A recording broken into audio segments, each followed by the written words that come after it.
The boy tells himself that this time he won't fail until he takes a step forward and feels something strange. From the back of the room, a flash pops and an arrow rushes out, completely destroying his leg. He collapses in agony with his foot mangled, and when he looks down, he sees he won't be able to play football. Right away, he plants his sword in the ground and says he needs to get back to the lobby, but he ends up collapsing again. At least he gains pain tolerance level 1, but he wants to know what happens if he dies there. He couldn't allow something like that to happen. When the system gave him the option to choose the difficulty, he shouldn't have selected hell. Now he's there dragging himself across the floor. At least he gained tolerance level 2 and hemorrhage resistance. He wonders if this is the end, but in the blink of an eye, the scene shifts completely to the day he was drinking. Let's just say this boy here was a mini faker. He played professionally for countless years until he decided to retire. Life had completely lost its appeal without competition. That's when suddenly that window invited him to the tutorial. It presented all the difficulties and, being an ex-pro, he ended up choosing hell. Someone then tells him to open his eyes, and when he does, he finds himself in a white room surrounded by strange people. He asks who they are, backs away, and looking around he sees a bunch of pillars. One of the guys says that this is the first floor of the tutorial, and the kid doesn't get it. In the background, by one of the pillars, he sees a really cute girl, until the older guy warns that they're just as confused as he is and asks him to explain something. The protagonist just says he saw on the news that strange holes were appearing all over the world, but the Walmart M&M is there telling him to stop making up stories. Until suddenly the window appears to them saying they should choose a weapon. Once again he's transported, now to a hall full of items on the walls. The boy starts walking and sees that this looked like a starting item selection. He had to be careful because this would decide his future forever. He knows that in this type of game you have classes like the tank, the healer, and the DPS. He has no idea how to use magic, and heavy weapons don't suit his body either. So those are ruled out. A bow is interesting, but you always end up depending on someone else to defend you. But without knowing how the game would work, that was still dangerous, especially since he chose hell difficulty. Considering all of this, sword and shield is the only item that lets him protect himself from a distance and still face creatures up close. Obviously the level 1 items were trash, but with no other real option he tells the system that he accepts. With that he's back in the room. The older guy asks what he chose and says he's going to explain some things, but Eminem cuts him off and tells the old man that's enough. He was already bursting with rage from waiting so long. The guy is already trying to pick a fight, saying he's going to test out his weapon on him, but soon the big guy pushes him away, and with that teaches the protagonist how to open the inventory window. And that's when the poor sucker discovers a big problem. He has 8 strength and 21 magic power. It's more than clear that he chose the wrong weapon. On the community tab, he sees that the hell lobby only has 4 people total, and the older guy says that's exactly why they're going to have to get along. One thing the protagonist now knows, this is some kind of RPG. These guys are his team's allies, and maybe because of that he should try to get to know them. So he suddenly introduces himself, saying he likes games. The Walmart M&M gets excited about that, says he likes them too, and they start getting along for a second. The big guy is about to say something when the cute girl in the background calls out to all of them and introduces herself as Park Suha. The protagonist then says it would be good for them to know each other's weapons so they can build a strategy. The older guy chose a trident, Eminem a heavy axe, which our boy already knows is a problem since it's all short-range weapons so far. And when he turns around begging that Park chose a bow or a staff, she pulls out a katana, all full of swag. Clearly the team was massively unbalanced. With no other choice though, they decide to start practicing and prepare. After a few hours, the protagonist realizes they don't feel hunger and their energy recovers quickly. The only question that remains is what happens when they die in there. He talks with Park, who praises the boy, saying he's a natural-born leader. But right after that, the time to enter the first dungeon had arrived. The portal to the tutorial opens, but it's 1 portal per person. In other words, everything they'd practiced until now wouldn't matter at all. And before they can decide anything else, their bodies begin to be transported into the portals. The poor protagonist tells everyone that he'll see them later, that he'll be waiting, but will he really see them again? The system welcomes him to the first floor of the tutorial. The boy is excited and says it's finally starting. What he doesn't know is that there's already something waiting for him there at the back of the room. When Ho looks back, he notices the portal is still there. Right in its center is a window asking if he wants to return to the lobby. So the protagonist chooses yes, and is instantly teleported back. The lobby is completely empty. That's when he realizes he can return any time to recover, which could save his life in an emergency. Out of nowhere, Park comes flying out of a portal and lands right on top of Ho, sending both of them to the floor. He quickly tells her the lobby still heals everything, and if they're ever about to die, they just need to run back through the portal. Blushing a little, she says the others need to know that too. After waiting a while, they still don't see the rest of the group return to the lobby. Worried, Ho checks the community tab to see if the number of players dropped, basically to find out if anyone died. The count is still the same. That gives them some relief, and the two head back into the tutorial through the portal. Before Park leaves, she asks MC for a favor. When they get back, she wants him to teach her how to play. He agrees, and just before entering, she leans in close to his face, almost kissing him, and says that when they return, she wants to get to know him better. After that, Ho goes back into the tunnel and gets ready to move deeper into the tutorial. That same breeze hits him again, but this time he feels more confident, ready to fight whatever is out there. 30 minutes later, Ho is still standing in the same spot, wondering why nothing has happened yet. Then, while thinking about how his career was built on concentration, he suddenly gains two new passive skills: Battle Concentration Level 1 and Determination Level 1. Ho explains that in most RPGs, skills are either active or passive. Active skills have to be triggered by the user, while passive ones stay in effect all the time once you unlock them. So he realizes skills are created when certain conditions are met, and these two came from the situation he was in. He even considers telling the others later, but then he feels a huge pressure in the air, almost like an aura. He looks straight toward where it's coming from, and then suddenly something shoots at him like a flash of light and tears into his leg. The pain drops him to the ground, screaming. When he looks down, he sees his leg has been badly torn apart, so he decides to rush back to the lobby before it gets worse. Another attack slams into the ground beside him, and that's when he realizes those high-speed attacks are arrows. He barely dodges the next one, but it still slices his face. Then a whole rain of arrows comes down as his passive skills for pain tolerance and bleed resistance start leveling up. Dragging himself across the ground to survive, he gets hit in the back, opening a huge wound and making him cough up blood. With injuries all over his body, fear starts taking over, and the thought of dying wrecks his focus. Then he suddenly remembers the friends he made in the lobby. He rips the arrow from his back and with everything he has left forces himself forward, running for the lobby. The moment he crosses the portal, a message appears. You acquired Awakening Level 1. Once he's back, all his wounds regenerate. That alone brings some relief. Then he thinks about the others in his group, opens the community tab and freezes. Only one member is left. That means the other three are dead. As panic hits, he can't believe it and starts breaking down over what happened. He realizes Choi and Joe probably never learned they could return to the lobby to recover, and Park likely couldn't escape the arrow trap in such a tight space with her huge sword. Ho cries over losing all of them. Sometime later, he opens his status window and notices every skill he gained so far is passive. A message suddenly appears. He has only 19 hours and 12 minutes left to clear the first floor. With grief still weighing on him, he gets up and vows to finish the tutorial. Then he steps back through the portal. Right away, he drops into a fighting stance. He steadies himself and focuses on every clue around him. Then a flash appears at the end of the hall and shoots straight at him. He dodges and realizes the arrow was aimed at his right ankle.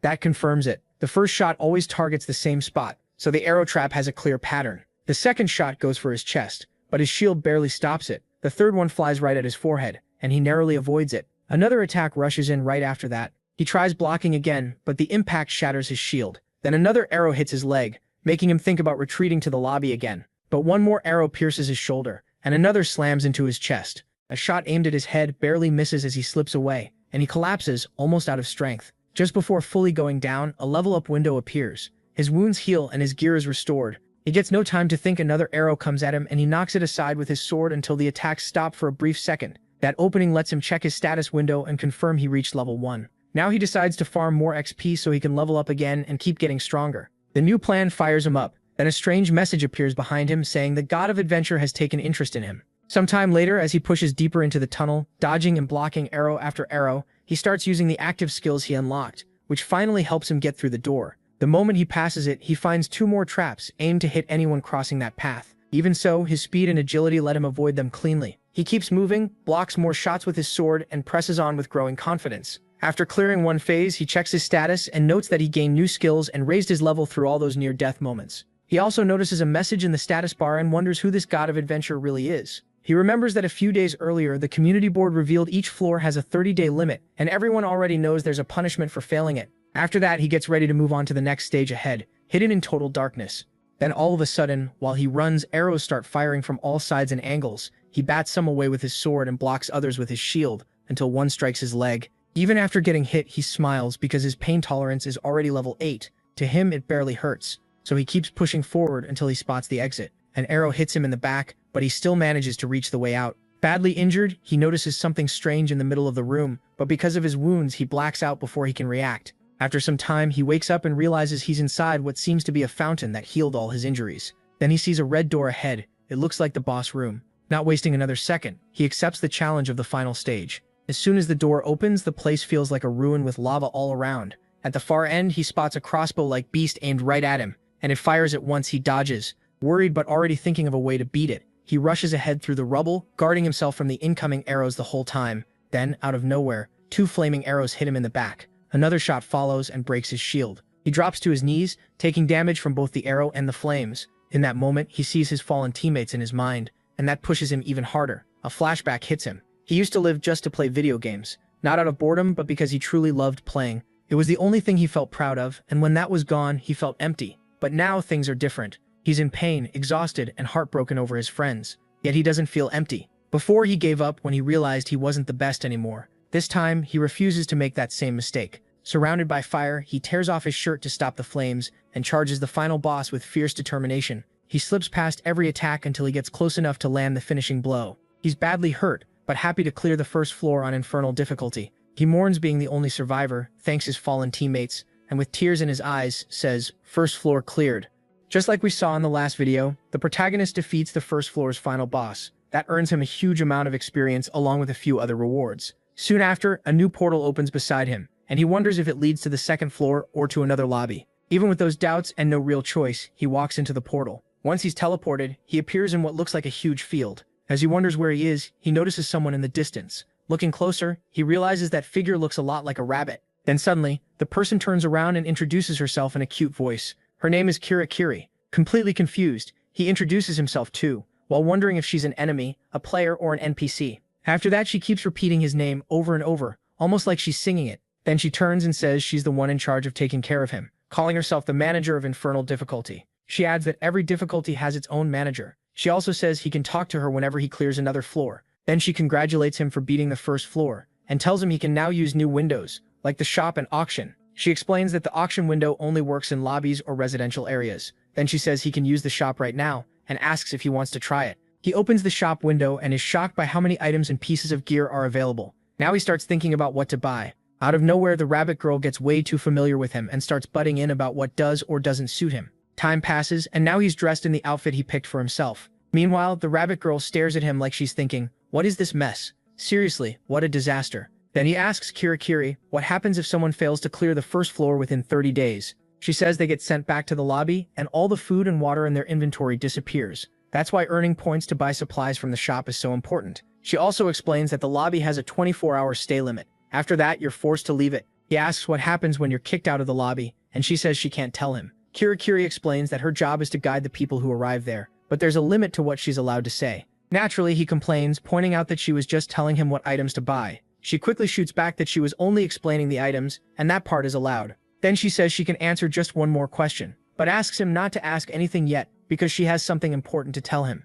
She urges him to buy as many recovery potions as possible. Right away, he starts to figure out what the second floor might be about. Based on her warning, he guesses it will involve status effects. Then he uses his final question. What happens to people who die in this game? Even without a direct answer, he seems to understand something. A moment later, he stands up and thanks her, saying goodbye as he gets ready to leave that hall. The portal opens, and just before he steps in, the rabbit girl calls out his name and wishes him luck, begging him not to die. Finding her kind of funny, he heads for the portal and says he'll see her again soon. And the moment he enters it, a message appears telling him the floor number and how much time he has to clear it. Then another prompt asks if he wants to enter the stage. He wonders if this stage is the second floor, then thinks that if he clears 2 or more floors in one run, he might get bonus rewards, and starts wondering if it's worth trying. But he quickly backs off that idea, remembering the beating he took before, and decides to be more careful so he doesn't die. Then he notices something very interesting. There's actually a bed in this hall, a real bed, and overjoyed he throws himself onto it to finally get some rest. He tells himself he'll just take a quick nap, but then he suddenly wakes up and realizes he slept for 12 hours. Even he admits he's never slept that long in his life. A little later, he starts wondering what has changed since he entered this game. He thinks back on his past and says those memories already feel far away. In this place, it feels like he's gone back to his pro gamer days, when he trained like crazy for every match and bet everything on each challenge. Now he's back in a game again, only this time the risk is real. He quickly says standing still won't help, then opens his status window and notices he got a new active skill, Battle Concentration. He remembers it used to be passive and wonders if clearing the first floor changed it, so he starts training with that skill right away. After a while, he's left collapsed on the floor, exhausted. At this point, he can only keep the skill active for about 5 minutes, and if he pushes past that, he might pass out from mental strain. Next, he opens the auction window, a place where anyone who's cleared the first floor can buy and sell items, no matter the difficulty. He notices most of the listings are just starter weapons. Then he pauses and considers doing what he did before, using the last 3 days to improve his skills even more. After that, he opens the community window. As he looks through it, he spots one small detail that instantly shocks him. The number of players on Hell difficulty has gone up. A moment later, he checks the community chat and sees people talking about the new players who picked Hell mode. There are 5 of them, he says. He figures they're probably confused and have no idea what's going on, and leaving them like that worries him, so he decides to share what he knows somehow. Then, all of a sudden, they enter the Hell mode chat. Seeing that, our protagonist gets ready to type out everything he's learned so far. But right after that, all of them leave the chat, which makes him really nervous. Even so, he posts the information anyway and hopes they read it, because they can't afford to underestimate this tutorial. He grabs his sword and tries to stab himself with it, since his resistance grows when he takes damage, but the blade can't even leave a scratch. That makes him realize farming experience in the lobby is pointless. Suddenly, a portal appears in front of him, signaling the start of the second floor. He gathers his gear and inventory, then heads straight for the portal. The moment he steps through, he realizes it's the same tunnel as the first floor. Then, without warning, 3 arrows fly at him. He reacts at once, swinging his sword to knock them away and slice through all 3, saying the arrows are easy to read.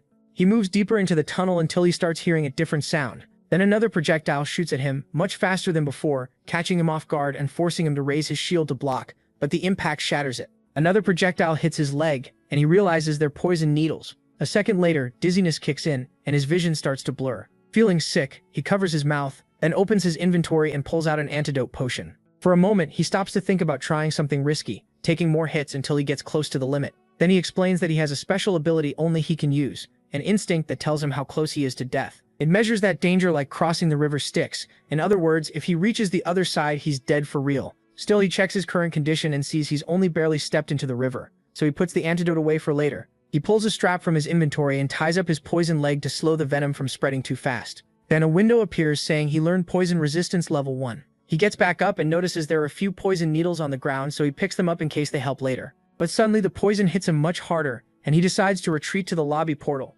Weakened by the venom, he struggles toward the portal, then stops and wonders if he should endure it as long as he can. He starts using his death sense ability with the river's depth as a guide, and soon he begins sinking fast. That makes him dash for the portal before it's too late. As soon as he crosses back, all his wounds and status effects are instantly healed. Then another message appears, saying he learned paralysis resistance level 1. Getting up, he decides to level the resistance skills he just gained by exposing himself to more damage. He returns to the tunnel and the attacks start again. This time, he dodges and blocks them as best he can. Then he rips one of the needles out of his shield and stabs his own hand with it to build up even more poison resistance. Drooling all over himself, he angrily complains about the game. He has to suffer like crazy just to level up. Then another needle suddenly fires at him and barely grazes his face, cutting part of his nose and cheek. Growing weaker and weaker, he finally uses the antidote potion while blocking the next wave of needles. That only pumps him up more. After some time, he reaches another chamber. The heat there keeps rising every second. He quickly pulls a bottle of water from his inventory and dumps it over his head to handle the intense heat.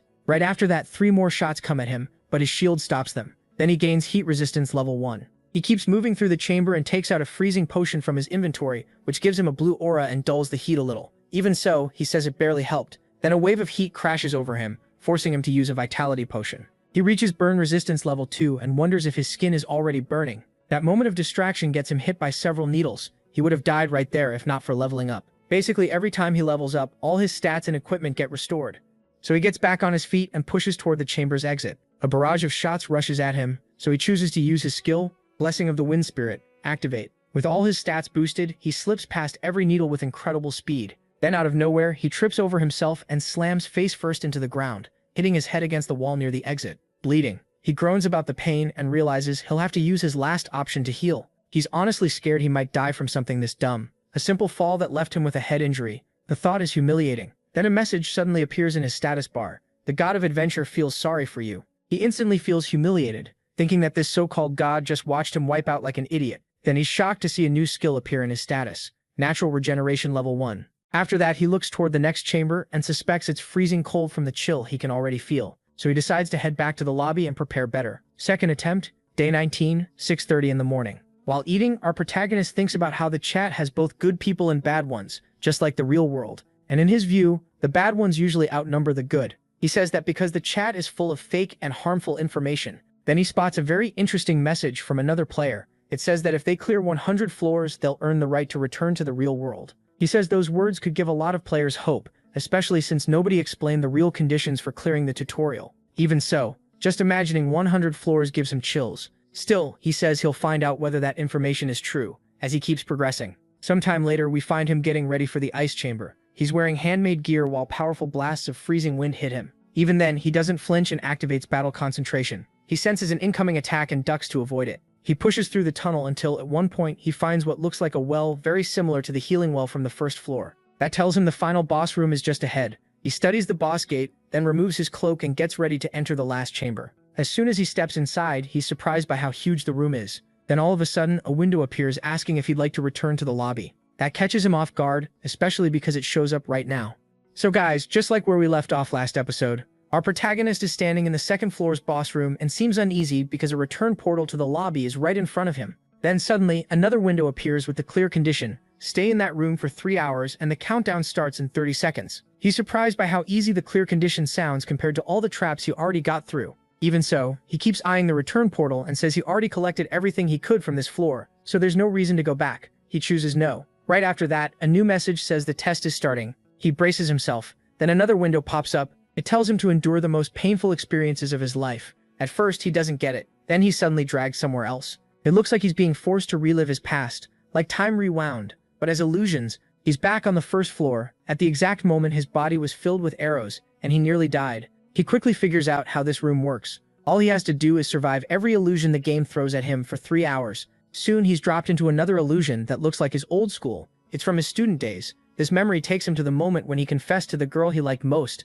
and got rejected. To him, that was the most humiliating moment of his life, and he complains that physical pain would have been better than this. That little reaction says a lot. He'd rather get hurt than deal with this kind of embarrassment. Then a message appears saying the god of adventure feels sorry for him, and he fires back right away. He still can't tell how much time is left. Before long, another illusion pulls him in. This time, he sees his past self staring at a monitor. On the screen, a pro gamer is being shown. That memory makes him furious. The player on the monitor is giving an interview, looking down on him and bragging that he's better. This happened back when Ho was still the top pro around. Then the memory shows that he lost to that same player and got overtaken. He lowers his head, crushed by it. A moment later, that player walks up to him and mockingly asks why he doesn't just retire already, even calling him an old man. That pushes him to his limit. Mentally drained, he drops to his knees and wonders when this will finally end. He even realizes not even 1 hour has passed since the illusions began. He says this won't kill him, but it really does feel like hell. Then another memory appears. Ho sits there with his head down while a woman stands beside him. She tells him their father died because of him. From that, we can guess she's his sister. Then we see him back in the hall, still unconscious while the illusions keep hitting him. This one hurts more than the others. The memory of his sister cuts so deep that by reflex he stabs his own body with his hands just to wake himself up. Once he comes to, he says this will drive him insane, and admits pain was the only way to break free. But he can't stop thinking about that last illusion. Was his father's death really his fault? Before he can process it, another illusion drags him in. Now he sees himself in a hospital room. An older man lies in the bed in front of him, and Ho realizes it's his father. He asks how he's feeling. His father stays quiet and tries to change the subject. Instead, he asks if this still isn't enough. The protagonist asks what he means. His father tells him to get a real job and asks if he plans to spend his whole life playing games. Then the argument continues. His father pushes again, saying Hobel has played enough and needs to think about his future. MC snaps back, asking what his father knows about pro gaming and whether he understands how hard he worked. He demands to know if his father has any idea how hard he's fighting just to survive. Then his father quietly says, "Son," but Ho cuts him off, saying his father never even tries to understand him, and turns to leave. That's when his father asks if he even knows who's paying the hospital bills. He calls after him, telling him to wait. "It's me." His father begs him not to go. Then the scene cuts, and he wakes up in the hall again. In his head, he says he can't take any more. But the next illusion comes right away. His father is dead now, lying in a coffin. The woman beside him says she heard Ho yelled at his father in the hospital, even knowing about his heart condition. Once again, she blames him for everything. The protagonist just stares at his father, lost in thought. Then he starts sinking into his own mind, drowning in guilt and regretting that he never tried to understand him before being dragged even deeper into those memories. Suddenly, without thinking, he slashes his own arm with his sword. That pain finally wakes him from the illusion. He stays conscious for only a moment, before another illusion hits him. This time, he sees his sister and his father. Both of them stare at him with judgment, saying it was all his fault. Ho cuts his arm even deeper to wake up again. In his mind, he tells himself physical pain is easy to endure, and even if a memory drags him down, he'll stand back up. He shouts for them to bring everything they've got because he'll survive it all. Then a message appears, congratulating him for becoming the first person to conquer the final portal of the second floor. Relieved to be alive, he wonders what it means to be the first to clear it. Another message follows, saying the god of cold is curious about him, and then even more messages start flooding in. Other gods are interested in Ho too, like the gods of warriors, health, slowness, light, and devotion. In short, he's clearly moving in the right direction. He's shocked that there are this many gods, and then another message appears. This one is about his floor-clear rewards. Then a new message says the goddess of slowness wants to give him part of her power as a reward, and he gets the choice to accept or refuse. That makes him stop and think. It feels strange. Nothing like his normal skills, and he never expected this. In the end, he accepts. Another message appears. He obtained the max-level teleportation emblem. The goddess of slowness, who loves the patient and persistent, has gifted some of her power to a possible apprentice. Ho has no idea what that really means and wonders if there's a normal explanation. Then one more message appears, saying the god of adventure is disappointed in him. Completely confused, MC insults the old geezer and decides to ask Kirikiri about the new skill. The scene shifts back to that field. A portal opens and Ho steps out of it. He's relieved to have made it back, but instantly gets slammed in the chin by a headbutt from the rabbit girl Kirikiri while she welcomes him back. He asks what that was for. Smiling, she says it's been a long time and she's happy to see him again. A little embarrassed, he agrees. Then he says he wants to show her something and asks her to just watch. He opens the shop system and hits buy. A second later, he's holding a cake which he gives to the rabbit girl. She lights up and starts shouting, asking if it's really for her. Ho thanks her for teaching him so much and says she's helped a lot, but she's so focused on the cake that she barely hears a word, practically drooling over it. Jumping with joy, she calls him the best of the best. Some time passes. The two of them eat the cake together and Ho asks if she has any tips for the third floor. Still cheerful, she says no. He's shocked. She gave him advice for the second floor, so why not this one? Kirikiri explains that she really has no useful tips this time. He's grown so fast that anything she says probably wouldn't help. He accepts that. Then just as he's about to ask about the other hell difficulty players and whether they're still alive, she cuts him off, warning that one more question will use up the rest of his question limit. He gets it and changes the topic. Instead, he asks about his new skill, the teleportation emblem. She explains that it's one of the goddess of slowness's powers, and challengers who perform well on each floor can receive gifts from the gods. Ho wonders if that means the goddess of slowness likes him. Kirikiri says probably, since she only gets one chance to gift her power. That excites him, and he asks for more details. She tells him it'd be better to test the skill in the lobby. He agrees, then says he has one last question. What exactly are these gods? What do they want, and why are they watching the challengers? She looks at him with a serious face, then tells him to figure that out on his own. He says he understands, and in his mind he guesses the gods created this world and placed players inside it. With that, Ho says he's already cleared 2 out of 100 floors. He figures that once he reaches the top, he'll finally learn more about this world called the tutorial. Right before stepping through the portal, he turns back with one last question. He asks about the message from clearing the second floor, the one saying he had fully conquered the last portal, and wants to know what it meant. Kirikiri first calls it a system error. When he presses her for more, she shuts him down and says she can't explain. That sets him off with more questions: who the administrators are, whether clearing all 100 floors means he can go home, and if her rabbit ears are fake. In the end, Kirikiri gives him nothing useful, and he thinks she's no help at all. Then she suddenly calls him back. She hands him a new set of clothes. He's thrilled and asks if they're really for him. She says yes, and adds that they're way better than what he's wearing now. He turns to leave, says goodbye, and tells her she can have the rest of the cake. That makes her really happy. He even promises to buy her another one when he comes back. After that, he tells her he'll see her later. Then he steps into the portal to the 3rd floor while Kirikiri waves him off. The moment he reaches the 3rd floor lobby, he decides to check what his skills can do. So he opens his status window and looks at his new teleport skill, listed as a movement ability. He jokes that it's funny getting a movement skill from the goddess of slowness. Still, he knows skills like this are insanely useful. Thinking it'll come in handy, he decides to test it. He gets ready and activates the skill. One of his eyes turns black and energy starts crackling around him. Then he vanishes from his spot and reappears a few meters ahead. He's shocked by how far he moved in a single instant. As he starts figuring out the skill, he says that if a game had something like this, players would be furious and beg for it to get nerfed. After that, he tries doing 5 jumps in a row. The first works, but the second sends him into a bed, and he crashes face first into a pillar. He quickly realizes this skill is hard to control. Since one bad step already made him wipe out, he decides to check for obstacles before using it again. Some time passes, and he starts going through his supplies. He checks his potions, food, water, and now his weapons too. He picks a new sword and a set of armor, then decides to look over his skills one more time. When he opens the status window again, he's surprised. His Wind Spirit's Blessing now shows new details. He sees it has reached stage 3 and realizes it can become one of his main abilities. With time left, he goes back to practicing his teleport control. Then something catches his eye. A message pops up on his panel. He first thinks it might be from another hell difficulty player and opens it right away. Instead, it's an invitation to something called the Representative Confederation. He has no idea what that even is. Still, he selects the invitation. Another message appears, saying they'll explain what the Representative Confederation is, along with its goals and mission, and that they look forward to his reply. Signed by Li Shang-suk. He notes that the community has gotten a lot more active lately, though he didn't expect organized groups already. After all, he's still the only challenger in hell difficulty, so he decides to answer later and focus on getting ready for the 3rd floor. The scene shifts to him inside the 3rd floor, facing what looks like a giant chessboard. He jumps down from his platform toward it. The instant his foot touches the ground, a projectile flies at him, and he dodges it right away. He guesses the attack's trigger whenever he steps on a black tile. so he aims for the next white tile and leaps onto it. As soon as he lands, he braces for something, but nothing happens. Even so, he feels something's off. It seems way too easy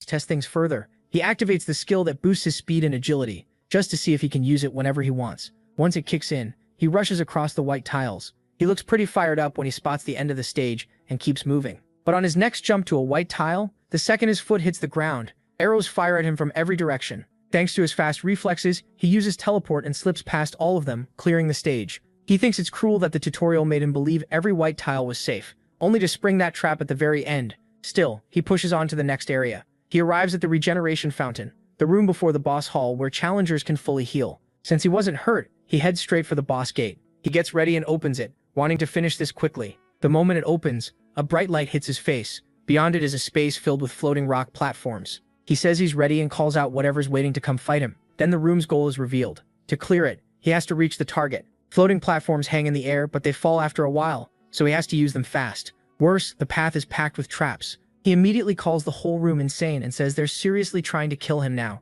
If he falls, it's an instant death. Then the platform he had just been standing on drops away. He pulls out his shield and says this floor would be easy if falling platforms were the only problem. Then blocks an arrow and complains he can't even get a second to breathe. He has no clue where all these things are coming from. Suddenly his platform gives out, and he falls. He quickly activates Wind Spirit's blessing, and barely manages to jump to another platform. From there, he keeps leaping across the platforms, mixing teleport with Wind Spirit's blessing. Even with power from a god, he admits this is the hardest room so far. At one point, every platform starts dropping. He rushes forward, and from the last one, he jumps.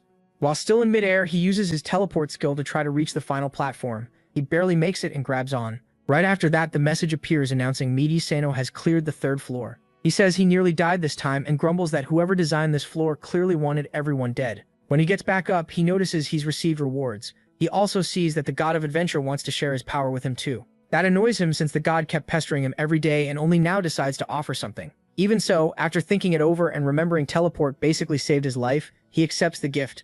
A message appears saying he obtained the skill Wings of Teleria at max level. He's stunned and wonders what kind of skill this is, so he opens the description. It says the god of adventure created a fragment of his own power for a challenger he finds especially interesting, and that it was made for high speed. Then he opens his status window to inspect the new ability. Even if it's only a fragment, he figures a god's power is still a god's power, so it's probably going to be very useful. He decides to ask Kirikiri about the new skill, and finds her almost at once. She's thrilled that the cake arrived and runs straight at him. He stops her with his foot and asks if he looks like a cake to her. Even so, a promise is a promise. And right then, a sharp pain hits his head. Kirikiri asks if he's okay. Then he loses consciousness and passes out. Sometime later, he wakes up and realizes all his exhaustion had piled up until he blacked out. That's when he notices Kirikiri is using him as a pillow. He looks over and sees that she's asleep. Because of that, he feels awkward about waking her. Instead, he touches one of her rabbit ears and comments that it's even softer than he expected. She instantly wakes up yelling, telling him not to stick his finger in her ears. She says the sound echoes way too loudly in her head, and he awkwardly apologizes.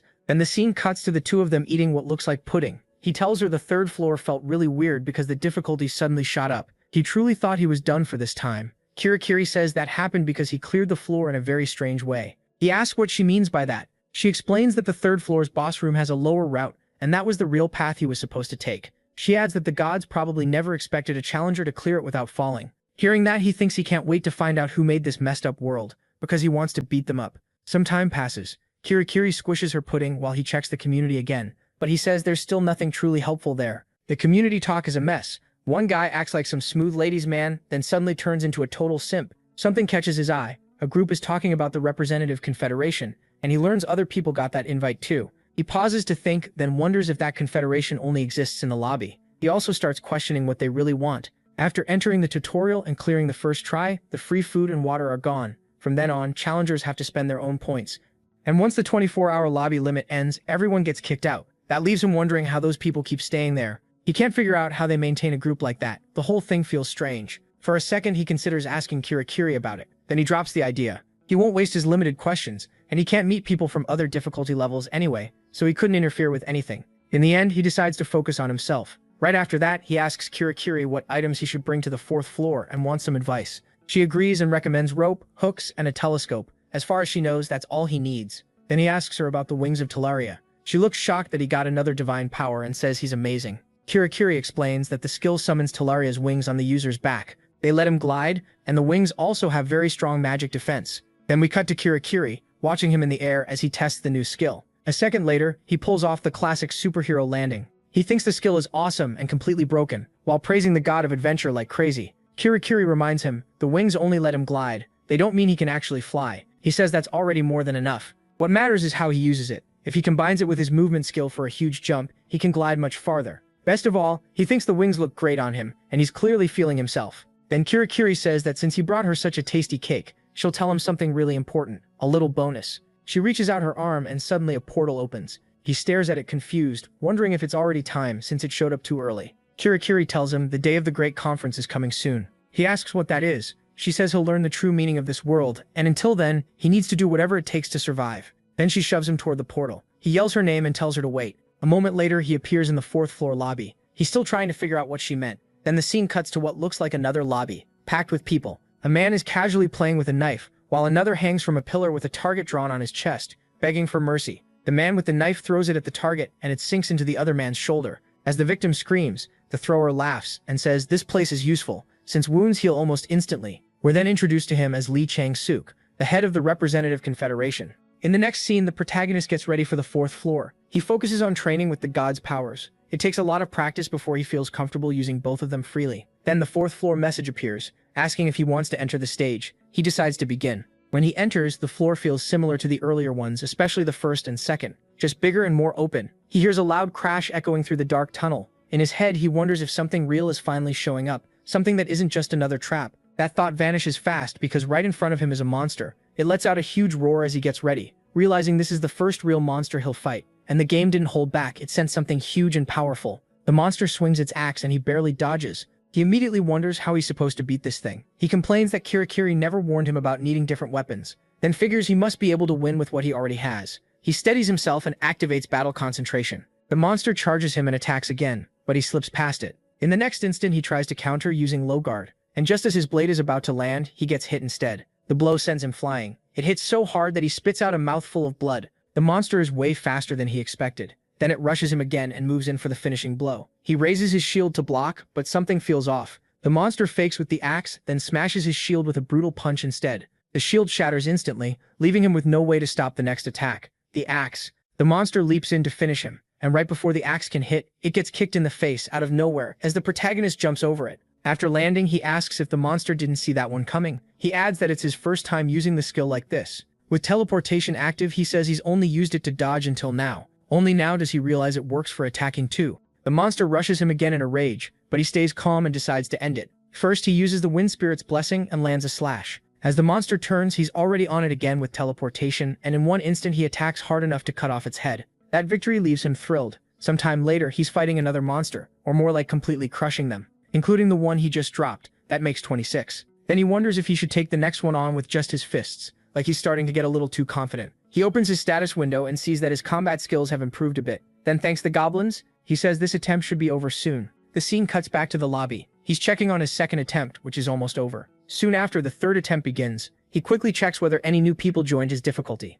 Of course, his window still shows only him, because who would willingly choose a difficulty called hell? Sometime later, something in the community catches his attention. The chat is a total mess because of the newcomers, so he decides to help them. He tells everyone to calm down and listen. This is the tutorial, a place completely separate from their old world. They can't go home right now, and one small mistake can get them killed, so they need to pay close attention. The newcomers are shocked by what he's saying, and one of them asks if this is hell. Another says yes. Everyone around him got eaten by monsters. He tells them to stay calm, but what that person said sticks in his mind. Then someone else asks what he means by monsters. That question comes from a player on a different difficulty. The newcomers explain, and the protagonist is stunned. Everything finally clicks. Their homes, the real world itself, have turned into hell. The scene shifts to his world in total chaos. Portals have opened all over the planet, pouring out countless monsters. The military steps in, but it changes nothing, and thousands of innocent people are wiped out in moments. Soldiers and police try to hold the monsters back, but smaller countries don't have the resources or forces to respond, and many are destroyed later.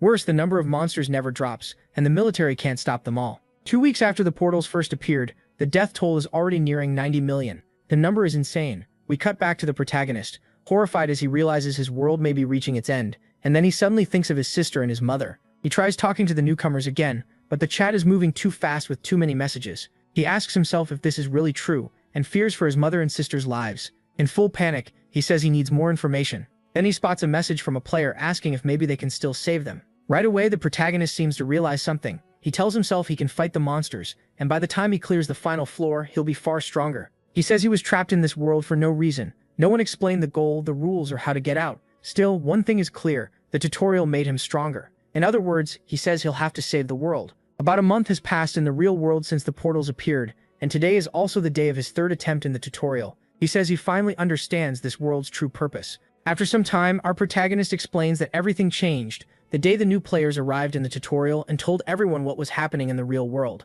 From that point on, the players started thinking differently. From his point of view, more and more players began actively challenging the floors. Those with family in the real world were the most driven. Even if they weren't leading the raids, more people started helping each other, and he counts himself among them. Meanwhile, our protagonist seems to be reading the community tab while staying on one of the floors. The ground around him is covered with goblins he already took down. At the same time, he's standing there in a pretty cool pose. Then he suddenly notices something. A goblin behind him lets out an angry roar and charges straight at him. Our protagonist simply gets ready and turns, closing the gap with the goblin. The creature swings its axe, but he blocks it easily with his shield. The goblin is shocked and suddenly terrified of him. Then our protagonist slashes its shoulder with his sword. The goblin screams in pain, and a kick to its leg knocks it down. Before it even hits the ground, he smashes its chin with his shield, sending it flying through the air. He quickly grabs its head and twists, snapping its neck. He feels pretty awesome after that. Afterward, he says he's improved a lot. He also thinks 2 hours of sleep is enough in this world, since sleeping is completely optional. Even so, he knows he needs it to stay mentally stable, so he makes sure to keep sleep in his routine. Then he decides to open the community again. Our protagonist says the amount of information there has exploded, and everyone is doing their best to clear the floors. As more info came in, he learned things like this. The strength stat boosts more than just arm and leg power. Since it improves all the muscles in the body, raising it quickly is a smart move. Of course, some players disagreed, but since part of that information seemed true, he couldn't just ignore it, and it helped him deal with his difficulty too. Suddenly, our protagonist spots what look like smaller goblins hiding inside trenches. He immediately takes cover. Our protagonist watches carefully, and realizes there are a lot of them. Then, out of nowhere, he uses his wings with a jump to soar over them. One of the goblins notices him, but it gets smashed by a huge sword strike right to the head. The goblin drops, screaming in pain, and the noise alerts all the others. A moment later, they all leap at our protagonist. He reacts fast and cuts down each one of them. He's growing at an incredible speed. Next, while a goblin archer aims at him, a thought rises in the back of his mind. The only ones who can save the real world, now turned into hell, are them. That's why he has to finish the tutorial. In his mind, there's only one goal: get stronger and faster. The scene shifts somewhere else, and shows the so-called representative confederation again. Then some extra begs their leader to go easier on them, saying that if he takes even more of their supplies, before he can finish, he gets kicked right in the head. And the one who did it is the confederation leader himself. The leader says he took control of the first floor lobby in easy difficulty, and adds that the second floor isn't far off. While stepping on the man's head, he asks how a slave dared challenge a floor without permission. Then the crazy leader orders one of his subordinates to deal with everyone who joined the raid with the guy whose head he's crushing under his shoe. So the man's friends are brutally beaten in the lobby. They can't die there because they regenerate, but they still feel all the pain. In tears, the man begs him to stop crying the whole time. The leader only laughs, clearly enjoying it. He says this world is the best and soon his kingdom will be complete. And that's how this chapter ends, with these two who will probably meet in the future. Ha ha ha ha ha ha ha ha ha ha ha ha ha ha ha ha ha ha. I'm going to kill you. Time passes and we return to our protagonist. He's cleaning one of his small blades, basically like a knife. At the same time, he admits he still can't get used to this. He says it's already been 10 days since he started hunting goblins. The goblins don't just dig trenches, they also use tactics. They set up wooden barriers, form defenses, and fight with all kinds of weapons, from staffs to crossbows and hooks. But since he can block arrows and magic with his wings, they aren't much of a threat. By staying in the air wrapped in his wings, he can fly toward them while keeping his guard up. Because of that, hunting them has become much easier. Still, his shield is in terrible shape. If he goes back to the lobby, it'll be fully restored, but he can't keep returning all the time. So once he clears the 4th floor, he plans to switch both shield and sword. Other than that, he thinks he relied too much on his blessings, but after fighting for several days, he gained a wide range of skills. The stats that had been stuck started rising fast, which showed him that varied experience works better than repeating the same actions. Because of that, he thinks he spent most of the early floors busy dodging arrows, and his combat skills only shot up so much because he kept fighting all those goblins. While he's thinking about his blessings, a loud roar suddenly erupts behind him and startles him. Then we see a goblin that looks much stronger than the others he fought before. He grabs his sword and gets ready, saying this one is a little different. It's a bit smaller, but otherwise very similar. Either way, he prepares for a one-on-one fight. The goblin rushes in, and our protagonist braces himself. Then the goblin's fist suddenly glows red. A moment later, the scene cuts to our protagonist taking a direct hit to the stomach. He jumps back and wonders what that was, because it felt like the goblin's punch had teleported. But suddenly the goblin is already right in front of him, ready to land another hit. Our protagonist instantly activates battle concentration. Even though he can see the path of the attack, he still gets hit cleanly, and while he's in the air, he uses teleportation and in an instant smashes the goblin in the face with a heavy punch. Right after that, he throws a kick, but the goblin dodges it. Our protagonist is surprised and realizes that if he gets caught by that skill with his guard down, he's probably dead. The goblin gets ready to attack again, so our protagonist immediately activates Talaria's wings and strikes with them. That forces the goblin back while he avoids its blow too. Then they stare each other down, and our protagonist says some of his teeth are broken from that last hit. He wonders what kind of skill that was, and it feels strange that the goblin can use it over and over with no clear limit. Then the goblin charges again, ready to turn him into a punching bag. Our protagonist instantly throws his sword at it. The goblin blocks with its fists, just as he expected, and at the same time he pulls a knife from his inventory as they rush closer. Then he throws the knife, but the goblin dodges that too. Still, it lets our protagonist close in, and he says that when it comes to speed, he has the clear advantage. The goblin blocks his attack and tightens its defense, making a direct assault useless. Even so, our protagonist lands a solid kick to its stomach, and at the same time, with teleportation active, he kicks its leg and finally breaks through its defense. The moment he lands a punch, he gets hit in the face too, almost knocking him out. Our protagonist is thrown back but gets up right away. Thinking to himself, he quickly grabs his knife. He pulls out his knife and drives it into the goblin's head while it's still unconscious on the ground. After that, he gets a reward, the birthstone of Gurrit. He's relieved just to be alive, then complains that the system made him fight an enemy with a skill that seemed to have no limit. Weren't goblins supposed to be easy? Even so, he levels up again. Right after that, the scene shifts to what looks like a healing spring. It's a fountain near the boss hall, and as he gets ready to drink from it, he thinks back on his last opponent and how insanely strong that goblin was. Once he finishes drinking, he heads for the final boss room. He admits the fourth floor was already rough, so the boss is probably on a whole different level. For a second, he wonders if fighting it now would be too reckless. After thinking it over, he decides to return to the lobby. Rushing things got him nowhere, so he'll stick to the method that worked before. He also admits hearing about the real world made him restless. Then he goes back to the lobby, third attempt, day 14, 8:30. Now he's level 8, and his stats have gone up a lot. Even he says his growth rate has been crazy fast. He's also gotten much better with his blessings, and using them feels a lot more natural now. Then all of a sudden, he decides to go back to the floor. Soon he's standing in front of the final boss hall again. This time, he chooses to open the gate. A strong gust sweeps over him, and the moment the gate opens, he gets teleported. He ends up on what looks like a mountain at night. He looks around, wondering where he is, when a message appears in front of him, telling him to eliminate the Goblin King. That makes him tense up a little. Then he starts wondering where this Goblin King could be. Since he's halfway up the mountain, he has to choose go down or keep climbing. After a short pause, he decides to head up the mountain. Time passes while he climbs, and when he reaches the top, he spots a fortress with huge walls. Using his scope, he estimates there are about 20 guards. He figures the gate is probably the only normal way in, but his wings might give him another option. So he moves in. He sprints straight toward the fortress, and when he gets close to the wall, he activates teleportation and jumps up fast, climbing over it. As soon as he gets on top, he spots a goblin and sneaks up behind it before slitting its throat. He decides to deal with the guards first, then search the whole fortress for the Goblin King. And that's where chapter 25 ends. Right after stabbing that mini-goblin in the neck, he's relieved no one saw him, and silently thanks his level 4 stealth skill. He says this whole place feels stressful, like one of those stealth games from his old world. But then a mini-goblin in one of the towers notices him and starts shouting to warn the others. The mini-goblin is basically in full panic.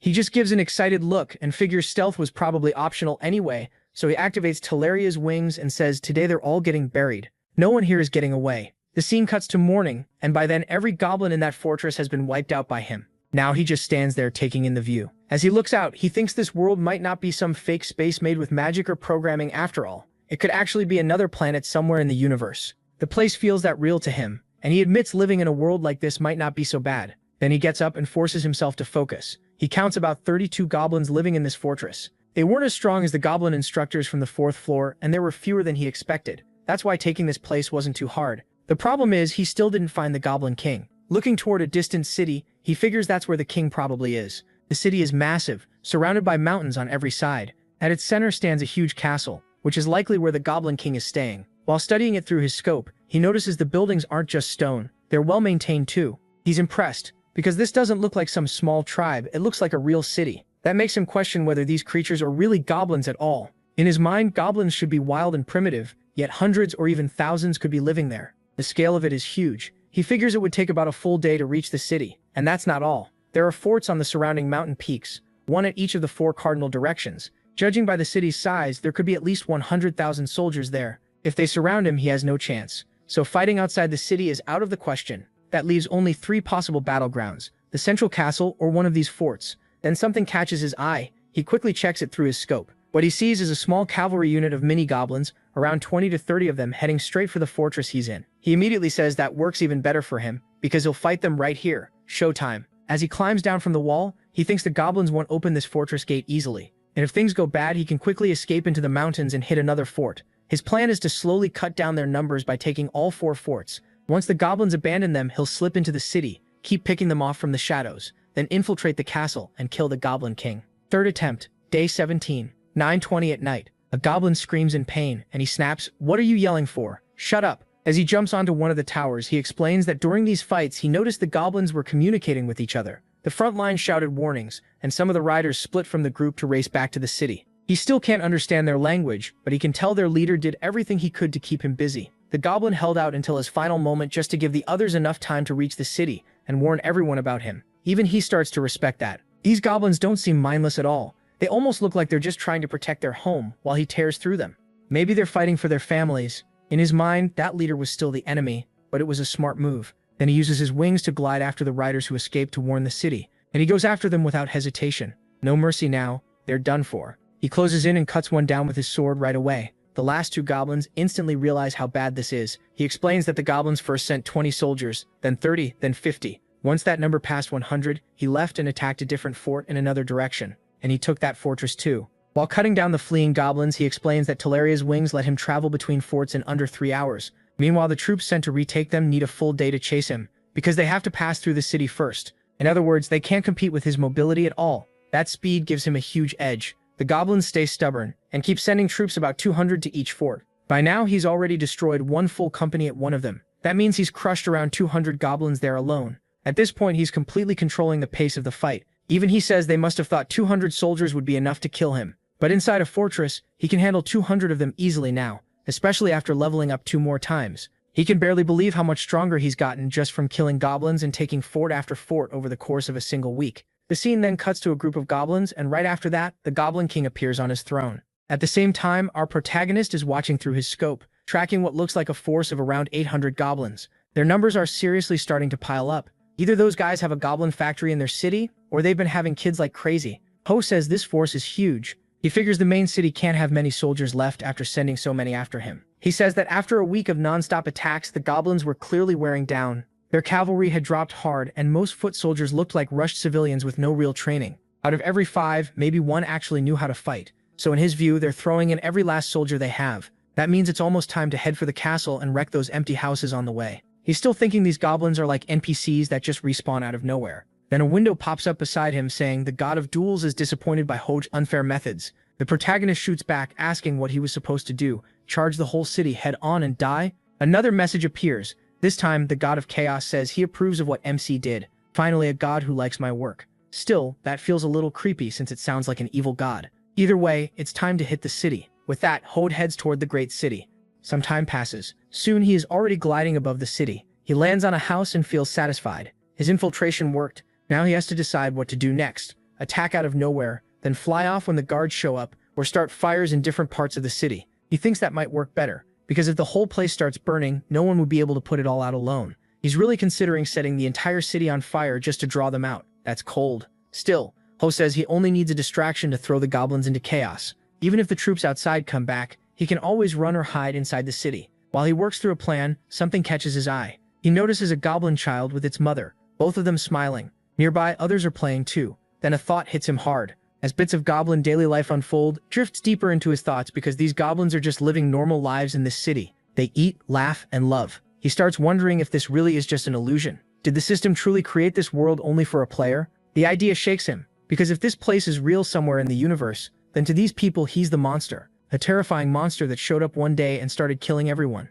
That one hurts. He remembers the goblin who tried to say something before dying, and wonders what it meant. None of the goblins he fought died quietly. They all resisted to the very end. Some stared at Ho with pure hatred. Others charged him with rage and bitterness. Some even held their dead companions and cried. He's killed countless goblins, but never felt anything before, because he believed it was all just a game. Now that certainty starts to break. Ho had always assumed the goblins were fake, and that after dying they would just come back later, but now he can't stop asking if that was ever true. In the end, he gives up on destroying the city and heads straight for the castle before the troops can return. As he flies over it, he wonders how he'll find the king and where the king might be hiding. While studying the castle, he spots a sealed window and thinks that has to be it. So he rushes in through it, smashing his way inside. At once, the goblins gather to protect their king. Ho realizes he guessed right. He figures the 4 bodyguards are probably strong but says calmly that he'll deal with them soon enough. Then striking a cool pose, he activates his teleport skill and starts tearing through everyone in the room. In moments, he closes the distance to the king and ends up face to face with him, with no one left in between. Of course, Ho pulls out his sword from his inventory to finish it, but the king makes a small motion and raises one hand. The protagonist instantly stops his final strike. Confused, he wonders what that was. Then the king says something MC can't understand, though it sounds like he has no plan to resist. Sorry man, but I can't understand a word you're saying. No clue. Seriously, how are you this dumb? Then we finally get a clear look at the Goblin King's face, and honestly, it's hard not to feel a little bad for him.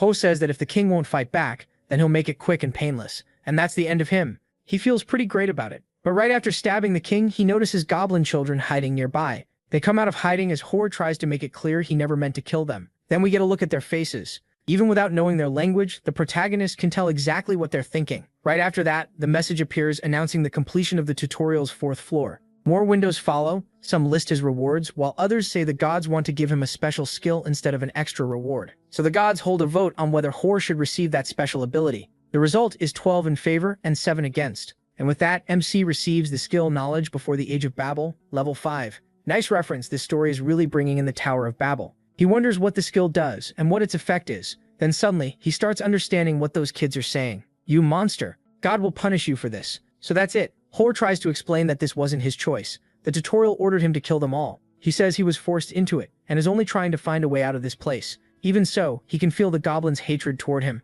That makes him question all over again whether this world is real. Then another message appears saying the god of adventure is blinding his eyes. His vision starts to go dark. A second message follows. The goddess of slowness is furious. What the heck is happening? A moment later, he wakes up in that wide hall where Kirakiri stays. When he looks to the side, he sees her standing there with her back to him. Then she turns around and her expression is nothing like usual. Ho can tell right away that she's been avoiding him. As he walks over, she asks if he's angry with her. After all, in the last episode, she basically pushed him into the portal. Before he can even answer, she keeps apologizing and says this is all her fault. Ho tells her he isn't mad. He figures she was avoiding him because he was covered in blood, but she keeps insisting that he has every reason to be angry. That makes him remember what happened on the last floor. As soon as he read that message, his sight went dark, and he was dragged back by force. He thinks it over and realizes the gods can directly use their power on him. Confused, he wonders why the god of adventure acted that way, and why the goddess of slowness got so upset. He turns to Kirakiri, and says he has a lot of questions for her, including the ones he didn't ask last time. He should have plenty to use now.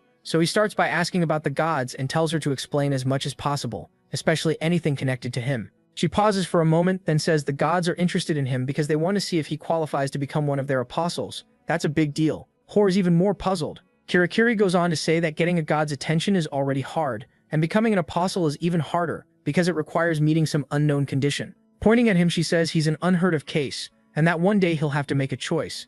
After that, she starts explaining the goddess of slowness. That title doesn't just mean slow movement for objects or living things. She's the one who follows the endless flow of time for all eternity without ever failing. Ho is basically only catching the simple version. Yeah, this is a lot. When he asks about the god of adventure next, Kirakiri tells him that's the limit for this round of questions. In his head, the protagonist thinks he already spent the value of 2 whole floors just on questions. Information about the gods is seriously expensive. Kirakiri tells him not to overthink it. That surprises him, and the events of the last floor come rushing back. With a heavy look on his face, he quietly says yes. More time passes in Kirakiri's world. Then we see the two of them together while the rabbit girl advises him on what gear he should buy. Thanks to her help, Ho managed to buy some weapons. One was a gladius blessed by an unnamed god. Its special effect is simple but great. The grip never slips from the user's hand unless they want to let go. He also got the Kazma gear of a wild warrior, a long single-edged sword meant for fighting from horseback. Magic or shaman-type buffs can't be used on it. On top of that, he bought one sword in the size he was already used to, plus another that was twice as big. Those became his 2 main melee weapons. Since each one fits a different style and situation, Ho knows they'll both be useful very soon. And the last item was the best one, a Punisher pistol. That's really its name. It fires powerful blasts by mixing gunpowder with magic. Its only downside is brutal. After 5 shots, it breaks on its own. A weapon this strong was bound to come with some kind of limit. MC says he was told this pistol was needed to clear the 5th floor, so he bought it without hesitation. Because of that though, he had to settle for a backup hand shield. He admits all these items are amazing, but they used up every point he had saved. Next time, he plans to earn more and buy a better shield. After that, the portal to the next floor opens. Before leaving, Ho thanks Kirikiri and says goodbye. She shouts for him to do his best and not forget the cake next time. That makes him smile. He says he was already wondering why she hadn't brought that up yet. Then he steps through the portal and arrives at the 5th floor lobby. He says he's finally made it to the 5th floor. By now, he can barely remember the names or faces of the people he met in the 1st floor lobby. Maybe it's because months have passed. He's even forgotten the girl he almost lost a baby with. That one really hits hard. Lost in those thoughts, Ho looks pretty down and says he needs to clear his head. Trying the next floor before sorting out his thoughts would be too dangerous. That leads him back to the question he asked himself on the 4th floor. Were those goblins real or not? He admits they weren't the savage, filthy monsters he expected. They had a society, families, emotions, basic technology, and even a ranking system. The only real difference from humans, he says, was that they were goblins. And if they weren't just illusions made by the tutorial, then what Ho did could be called murder. He killed them by his own judgment, and he knows blaming the tutorial would be pointless. So he starts arguing with himself, asking why he killed them, while trying to justify it by saying they attacked first. But then he rejects that excuse. The goblins mostly fought to drive him away instead of hunting him down. In the end, he was the one who started the fight, pushed it forward, and finished it. So Ho admits he killed the goblins to clear the tutorial. They were in his way, and that's why he slaughtered them. He goes even further. If he met another goblin, he'd still choose to kill it. This place isn't a game. People in his world are still being killed by monsters, even now. If he grows stronger in the tutorial, he might return and save them. Then he corrects himself. It's not about saving everyone. It's about protecting his family and friends. Honestly, that way of thinking isn't hard to understand. Most people would probably feel the same. When it comes down to it, they'd want to protect the people closest to them. Not everyone would choose to get stronger for all of humanity. Many would fight only for the ones they care about. Still thinking deeply in the lobby, Ho realizes that if he wants to leave the tutorial, he has to finish all of it. And as long as he has a reason to keep fighting, he won't hesitate to strike his enemies. The goblins were his enemies from the start. He may have attacked first, but there was never any room for peace. If he thinks about it simply, the winner is the one who gets what they want, just like back when he was a pro gamer. In this world, the strong beat the weak, except here losing means death. That's why the protagonist knows he can't hesitate for even a second. He also understands this guilt will never fully go away. During a brief quiet moment, he remembers Kirikiri and realizes even she was worried about him. As he walks through the hall, he decides this question has no easy answer. He can't ignore it either. It's something he'll have to carry for a long time, and every now and then he'll come back to it. That way those thoughts won't grow until they eat him alive. Then the scene shifts to another lobby, where the representative confederation is staying. The mood there is dark and the players look beaten down. Two sisters appear, and one warns the other not to open her inventory because that's forbidden there. This confederation tries to control the weaker players by force, making rules they have to follow or face punishment. Even so, one sister glances at a guard and quickly pulls out a little dried meat from her inventory. Then she tells her sister to hide it in her clothes and eat it little by little. She knows that if they get caught doing this without permission, they'll be punished. They might even lose the little food they have left. The long-haired sister explains that these people have superhuman strength, and anyone who resisted was beaten nearly to death. She goes on to say that the only real difference between them and the leaders group is timing. They were from the first attempt, while the sisters were from the second. Because they cleared more tutorial floors, the leaders' allies became much stronger. That's probably why they don't let the others leave the lobby and challenge the tutorial themselves. While hiding the dried meat, she regrets letting them take their weapons so easily. She says that from everything she's studied so far, the menu screen, the portals to other dimensions, the weapons, and the status window, it feels like they're trapped inside a novel or a game world. Even so, she thinks it's useless, because if this really is a game, the system should have explained more. What kind of world this is, where they are, and what they need to do to get stronger like the leader's followers. In short, she needs more information. But that brief hope doesn't last long. A thug working for the Confederation leader spots her using the inventory. The moment he's seen them, it's obvious they're in trouble. Everything falls apart fast. A scream from one of the sisters rings out. Then the scene cuts to the leader, who says there are always people like this, traitors who don't know their place, so he decides to punish her and make an example out of her. Suddenly the scene shifts to a tunnel that looks like the tutorial's first floor. The Confederation leader is there, breathing hard. This is a flashback to his first attempt at clearing the first floor. Surprisingly, he had made it all the way to the healing spring, right before the boss room. But when he reached the boss gate, a message appeared saying his first attempt was over and he had failed to clear the first floor stage, so his run ended right there. At once, he was teleported to a different hall. When he looked around, he saw many other players who had also failed the first floor. That sight made him feel relieved. Not long after that, the second attempt began and new people started arriving in the waiting hall. The lobby. He could tell right away those people were just like him. They had also failed their first attempt. Watching them panic with no one there to explain anything, he came up with a twisted plan. become king and rule this world. Yeah, this guy clearly thinks he's some kind of genius. After taking control of the first floor lobby, the Representatives Guild moved on to the second floor and started stealing supplies from newcomers. Yeah, this guy's a real problem. And they didn't stop there. They also kept anyone from challenging the floor alone, then made examples out of rebels by beating or torturing them nearly to death. If you think about it, dying in the waiting hall isn't easy because everyone has insane regeneration. Still, it's not impossible, we'll see that later. And no matter how much time passed, players could always return to the waiting hall after the second attempt, right before the boss room. For 29 days you have to survive on your own, but something good waits at the end.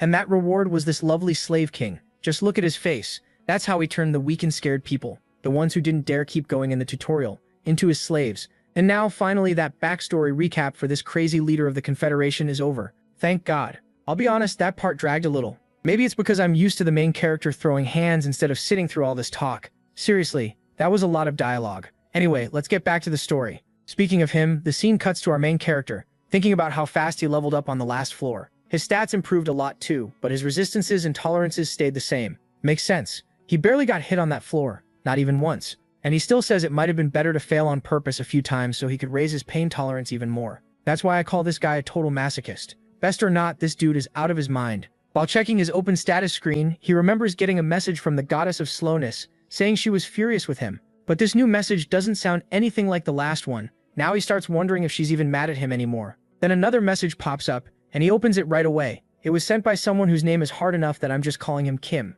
That catches the main character's attention because he's seen that name before, so now he wants to know what Kim wants. So he enters the chat with him. Kim starts by praising him, saying he's amazing and already made it to the 5th floor. Big time suck up. Then Kim explains that most players still haven't cleared the 2nd floor on hell difficulty, and even on hard difficulty, many are stuck on the 3rd. And somehow that's supposed to be a problem? In his head, the main character admits reaching the 5th floor would have been much harder without the authority skill. He also figures that, judging by the community, nobody else seems to know about it. And honestly, neither do we. At this point, it's hard to tell if that skill was mentioned before or if this is just a translation issue. Kim then asks if he knows about the Representative Confederation or the Representatives Guild. Call it whichever you want. The name changes depending on the translation. The main character remembers they already sent him a message and says the whole group seems suspicious. Kim agrees and adds that he thinks the guild has been taking supplies from new players. That doesn't surprise the main character at all, judging by how they act. Kim goes on to say they've also been trying to take down high-ranking players. When asked why, he admits he still doesn't know and plans to investigate more. So the main character asks if there's anyone he can help. Then Kim asks if he knows anything about the day of the Great Conference. He says a top-ranked player got information about it from a moderator. Maybe Kiri, maybe not. It's also not fully clear whether that top-ranked player was him. He continues by saying it'll be the tutorial's first event where players from every difficulty gather together. And that's all the information he has. Kim says the Great Conference will probably happen very soon, which even surprises the main character since Kim seems to know more than expected. Kim tells him to keep this conversation secret since they still don't know enough about the Confederation, and the main character agrees. After that, they say goodbye. The main character is sure the Representative Confederation will show up at the Great Conference, and they'll probably try to form alliances with the top rankers. He also thinks back to how hard the 4th floor's boss room was, so he knows he needs to prepare for the next floor. No matter what blocks his path, monster or human, he refuses to lose. As time keeps passing, the day of the Great Conference gets closer. And yeah, somebody's definitely dying soon. After some time, we're shown a lizard man roaring. A second later, it gets smashed right in the face with a shield. That hit was clean. The main character gets attacked too, but dodges it easily. For the enemy, it's already over. Using Azaz of Teleria together with teleportation, he moves so fast the lizard can barely react, even while trying to defend itself. But our main character is way faster and more agile. They stare each other down for a moment, then he uses teleport again while swapping weapons from his inventory. Before the lizard man realizes it, the main character is already right in front of it, driving his sword straight into its chest. Quick and brutal, and he keeps tearing through those lizard men after that. He explains that the monsters on this floor are lizard men and other reptilian types, and unlike goblins, they're far more aggressive. They don't rely on trenches or barricades either. Instead, they fight head-on, and their combat skills are much better than the goblins, which makes them tougher to handle. Even so, thanks to how much he improved on the last floor, he can beat them without much trouble. From a growth standpoint, he thinks this is actually a good chance to get used to his new weapon, so he decides not to move on until he's comfortable using the single-edged sword, and stops for the day. He also needs to get ready for the Great Conference, since it's almost here, so he heads back to the lobby. Once there, he says burn resistance is the easiest resistance skill to train. Heat and cold resistance are harder because setting up the right environment takes effort, and raising stun or numbness resistance alone is even tougher. Burn resistance, though, is simple. He can train it with his own grip by heating up his hand until smoke starts coming off it, For him, it's the perfect way to sit around and kill time. Next, he opens the community chat, and it's complete chaos. Messages are flying by non-stop. He says that a few hours earlier, a top-ranked player posted information about the great conference on the notice board. Once that news spread, the whole chat exploded. People who had only talked through messages without ever seeing each other would finally get to meet face-to-face. For everyone in the tutorial, this is the most peaceful event so far. For players risking their lives on each floor, the news felt like rain in the desert. Even so, the main character still isn't sure the event will stay peaceful. Still, seeing everyone so excited gives the whole thing a festival-like mood, and that gets him a little excited too. Then a window appears in front of him, announcing that the day of the great conference has arrived. It says the event will last 24 hours and asks him to enter. The message also warns that force summoning will begin in 5 hours. That's when he realizes the floor timer has stopped during the event. Right after that, a portal opens in front of him. Without hesitating, he jumps in. As soon as he enters the portal, a window appears with the basic information about the place. Looking around, he realizes it's the same place where he usually meets Kiri, so he figures she's probably the host of this event. As he looks around, Ho quickly notices a lot of people already made it to the event, so he starts moving through the crowd.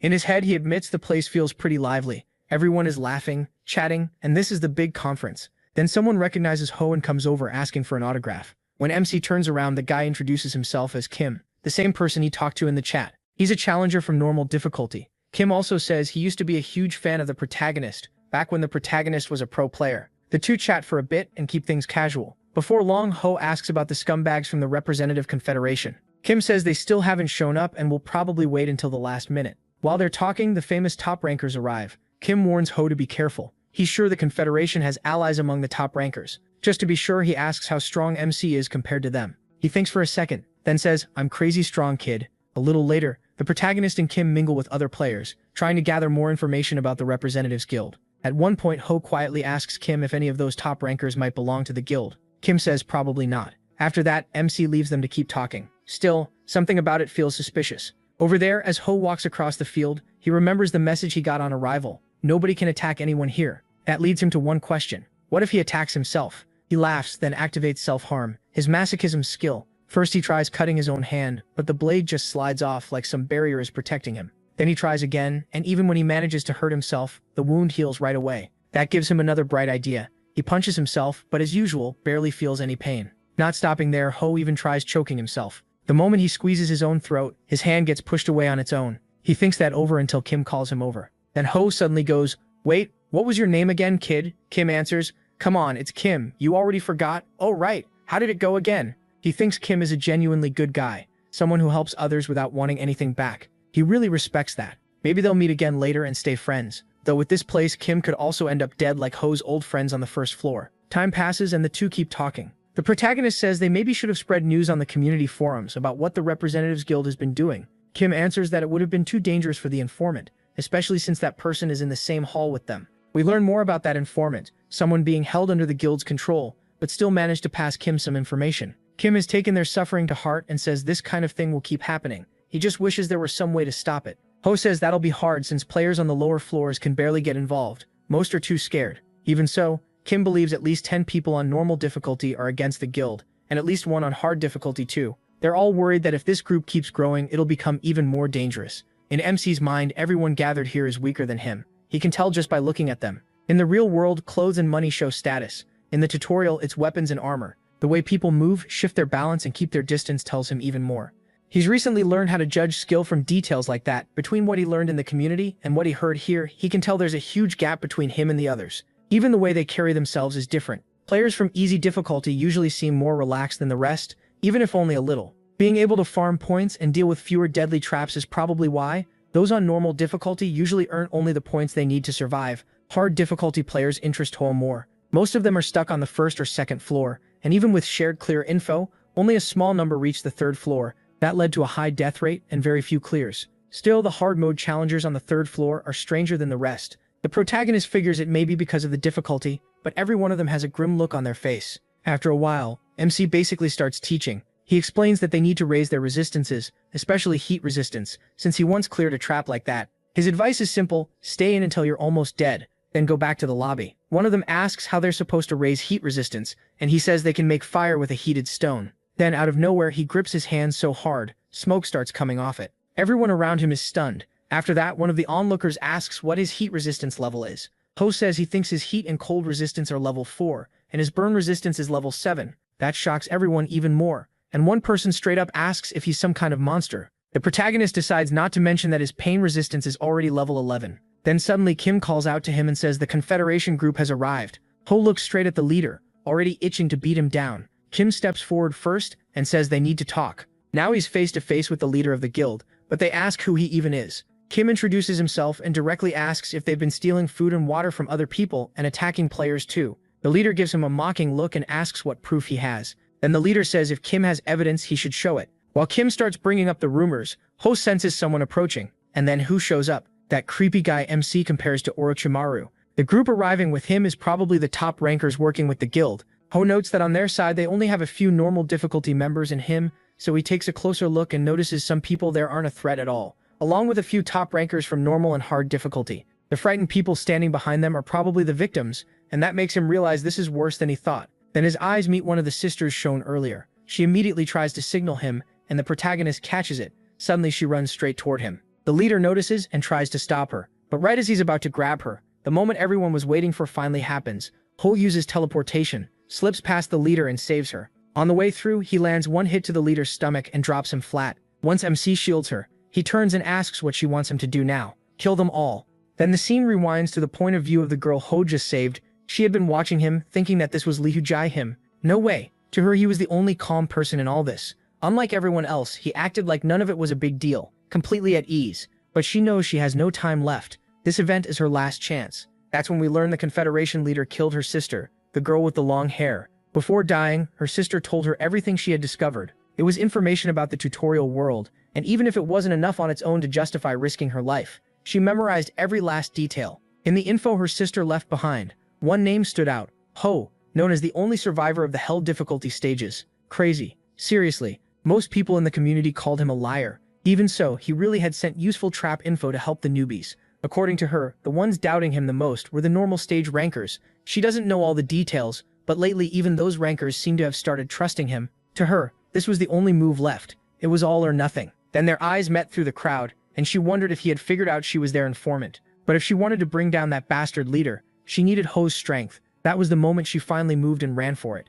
Somebody help me. And like that was ever a problem for him. Man, they knocked me down, good grief. Now we're back to the present. In Holmes' mind, helping people had always made things worse. Every time he stepped in, the problem grew and more people got hurt. But this time, he doesn't care. So who do you want me to kill? The leader can barely stand after that one hit from the protagonist. Still, he starts yelling and asks why Holm attacked him for no reason. The leader's group quickly joins in and starts blaming MC2. Then he shows them his wings and drops his coldest line yet. Don't rush me. Take it easy. Come at me. Calm. The girl is already terrified, and the others freeze on the spot. Nobody even dares move. Then Holm makes it clear he's ready to put every one of them down and calls them all out. Seeing no way out, the Confederation leader tries to talk his way free, calling it all a misunderstanding and begging for a few minutes to explain. He keeps trying to calm things down and says they should just talk. The protagonist ignores that, jumps in, and says he'll help the guy build up a tolerance for pain. When is this guy ever going to catch a break? Just hearing that almost gives him a heart attack, so he orders his lackeys to protect him. One of them swings a sword at Holm. MC stops it with one hand, and basically turns the guy's arm into mush. My arm, he broke my arm, that had to hurt like crazy. Then Ho uses the guy he dropped as a step. He jumps right off him and keeps moving. Next he goes straight for the one with the huge axe. The guy tries to defend himself, but he drives a kick into his stomach first. The protagonist explains that the system lowers the damage from his attacks, but it doesn't erase it. Then he gives the guy a light slap across the face, and that alone knocks him out cold. His neck twists at a nasty angle. For a second it looks fatal. But like always, the system quickly regenerates the damage. While watching, Ho realizes the system's protection isn't perfect. The damage piling up in their arms, organs, and spine is still there. Sword attacks can be blocked almost completely, but physical blows only get weakened. So even with regeneration, they still feel all that pain. At the same time, MC notices Choi and a few allies going after the Representatives Guild to stop them from escaping. He thinks that was a smart move by Choi, but even if they did get away, he knows he could still catch all of them. Suddenly, someone behind him praises his movements and asks what kind of skill he just used. Ho turns and asks who this guy is. Then Choi shouts his name, Myung Jin Chan. Hearing it, the protagonist remembers him, a ranker from the 6th floor of normal difficulty. So this guy is no joke. Right after that, Myung Jin Chan says MC isn't the only one with special skills, and purple energy flares around his spear. He wastes no time and invites him to fight, throwing in an insult for good measure. The purple glow on the spear grows brighter. Ho watches and wonders what the skill actually does. Maybe it boosts strength, or maybe speed, like the goblin soldiers he fought before. Then the protagonist tells him to stop showing off and come at him with everything he has. You're not that impressive. You're a loser. Ho makes the first move and Myungjin Chan thrusts with his spear. Of course, MC dodges with ease and points out that he can't just throw out spear attacks like that. That mistake leaves an opening and he cuts him. Just as the protagonist expected, slashing attacks work really well here. As he watches the man drop his spear and run to pick it back up, MC stops and thinks, this is the top 5 ranker. After that, Ho turns back toward the group leader and his allies. Then he pulls both swords from his inventory and says he'll set these bastards straight. Time to soften them up and show who's in charge. The leader goes pale, sure he won't be spared. Some time later, Ho is just lying there taking a nap, and in his mind he admits this place is actually pretty nice for sleeping, especially with the breeze. It would be even better if he didn't have to hear these idiots arguing. Then a window pops up saying his basic sword skill reached level 7. He figures that happened because he got to try a lot of different attack patterns, and these guys were weaker than the goblins. Until now, his sword skills had mostly grown through passive fighting, blocking with a shield and striking vital spots fast against stronger enemies. But because these opponents were so weak, he could attack more aggressively and test other methods. He'd like to try a few more attacks, but judging by the situation, he probably won't get the chance.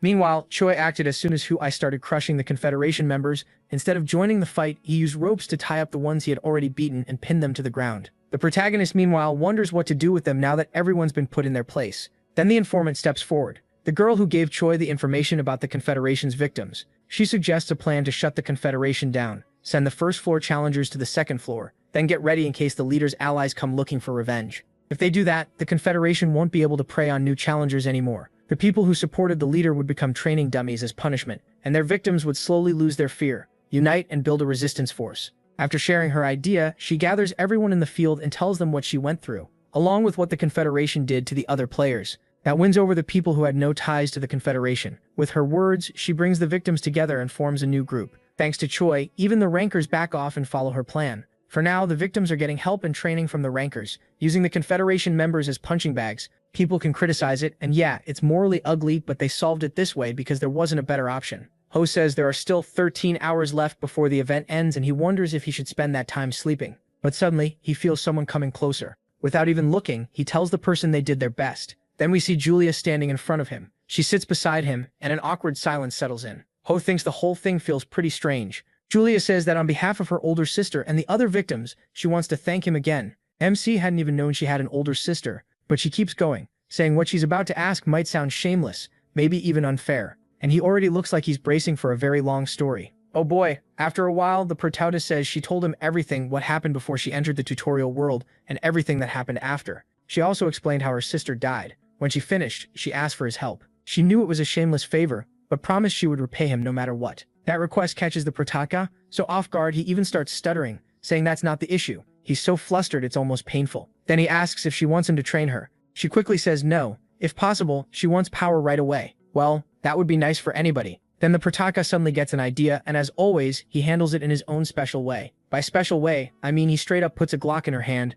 Instant power delivered. She asks how strong it is, and he admits he's never tested it, so he doesn't know for sure. Still, he warns her to be very careful with it. Brilliant move. She just lost her sister and went through hell with the Confederation, and his answer is giving her a gun. Surely this can't go wrong. She thanks him and says from now on she'll live for others and fight to protect her group. And to the prota's disappointment, she adds that this is also how she'll repay her debt to him. Seeing her hold that thing like she's already on a mission, the prota asks where she's going. She just turns slightly and says she's going to test it. And of course she already knows who the first target will be. The scene cuts, and that guy gets kicked right in the face. While groaning in pain, he swears that one day he'll get his glorious revenge. Yeah, good luck with that. The leader of the Confederation immediately panics and asks what she's about to do. Her answer is cold. Whatever she's about to do, she's going to enjoy it a lot. Meanwhile, the prota stays back and watches. A moment later, she pulls a bottle from her inventory and opens it. The prota guesses it's probably lubricant. She rubs some on her fingers and jams them right into the Confederation leader's eyes. He starts screaming in agony. She keeps grinding her fingers into his eyes without mercy. Then she raises the Glock to his head. She forces the barrel into his eye and pulls the trigger. After blowing his brains out, the prota realizes instant death is the easiest way to beat the Hall's automatic regeneration. If the target dies fast enough, the healing can't activate in time. In short, instant death cancels instant regeneration. He looks at her, and she calmly says the weapon was very useful. After that, the prota admits he may have found someone even crazier than himself. Later, he says she disappeared after dragging the leader away, with no joy and no real purpose left in her. Then she raised her hands to the sky and made a declaration, protect law and public order on the Korean server. Just like that, a civilian militia was born. Third session, day 28, 12:30 a.m. 2 days had passed since the big conference. The raid on the 5th floor was supposed to continue right away. But the Proto put that aside and helped build the civilian militia. Many victims joined and became members. Some had already decided to do that on the day of the conference. A few people still hated her methods, but a lot of players from normal and hard difficulty were inspired by her courage and joined anyway. She ends up becoming something like a Joan of Arc figure for them. The Proto explains that the militia created rules and public order to protect challengers and secure their rights. It wasn't for the rankers clearing floors, it was for the weaker players on the lower floors. Their core rules were simple. First, no attacking each other. Second, no killing. Third, no stealing. Fourth, no violating another person's free will. A lot of people objected, especially because breaking those rules came with punishment under the militia's internal code. Even so, they ended up executing 3 more members of the Representative Confederation. The others were spared and kept under watch. The Proto says he probably doesn't need to worry about a rebellion, considering the mental state they were left in. So in the end, everyone realized the newcomers needed guidance and clear rules. To prepare for the next wave of novices, they planned to hand out manuals through the community. By dawn the next day, things had finally settled down. The Proto admits he hates this kind of hands-on work. It just doesn't suit him. The only place he really belongs is here, standing in front of the final boss gate on the 5th floor. His skill with sabers had improved, so he decided it was time to say goodbye to this floor. Even though he has some worries, he trusts his own ability and believes he can clear it. With that, he steps into the final boss room. A strong purple light shines at the center, and we finally see a monster that looks like a lizard man. Then a window appears saying the test will begin in 30 seconds.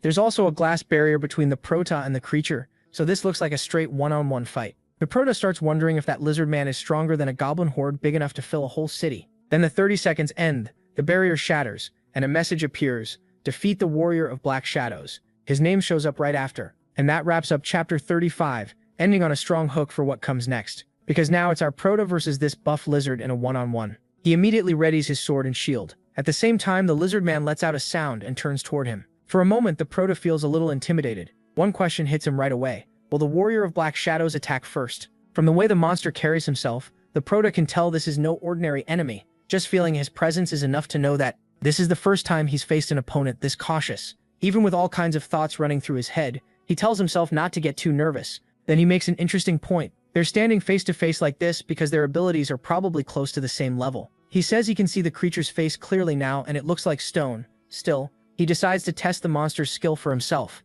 Now things are about to get serious. For real. The scene suddenly cuts to what looks like a waiting room on another floor, and we see a girl who had been talking with the Proto through the community window. He tells her that Kirikiri recommended buying these items: a pistol, bug spray, smoke bombs, and a high-speed elixir. It's a lot, but he still tells her to buy all of it. She says that would use up all the points he sent her, and adds that the old man said not to depend too much on items. The Proto agrees but says the 5th floor boss seems much harder than he first expected. This little exchange doesn't explain much. We still don't know the girl's name or even what difficulty she chose, but it does suggest the Proto can send points to other players. That'll probably be explained later. For now, the story cuts back to his fight with the 5th floor boss. The Proto says that judging by the creature's expression, the lizard man is being extremely careful. That fighting stance gives him full defense. The Proto had heard lizard men are usually aggressive and prideful, so it feels strange seeing one focus this hard on defense. He also says this lizard man is known as a dark and terrifying one, an abnormal lizard man. Still, the Proto decides to test that idea. Then all of a sudden he starts understanding what the lizard man is saying.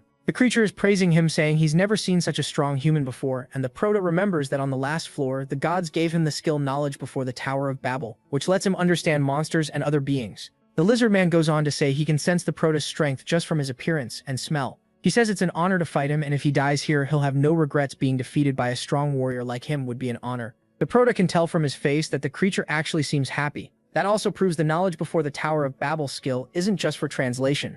Then the lizard man notices that the Proto can understand his language, and that shocks him. He says it's a shame the Proto was born human, and in recognition of meeting someone so strong, the lizard man decides to give him 3 chances to attack first. Ho thanks her and gladly accepts, but in his head he knows the win won't mean much with defense and counters on his side. Then he activates his skills and decides to show what that careless offer will cost. Die. The protagonist rushes in instantly, planning to combo the lizard warrior with his Teleria wings and teleport emblem. Right as the wings were about to strike, that was me. She dodges by turning her body into black smoke. That catches Ho off guard. This skill isn't just unusual, it feels downright unfair. He quickly wonders if her reaction speed comes from an ability like his battle focus. The trident comes at him next, and he barely slips past it. That forces MC to open some distance. He realizes she really is holding back and keeping her word about letting him attack 3 times first. That's bad news. He never expected to face someone who could evade both his wings and his teleport. Then the lizard warrior says he's so strong she wants him as her husband. Wait, what? Seriously? Ho freezes, wondering if he heard that right,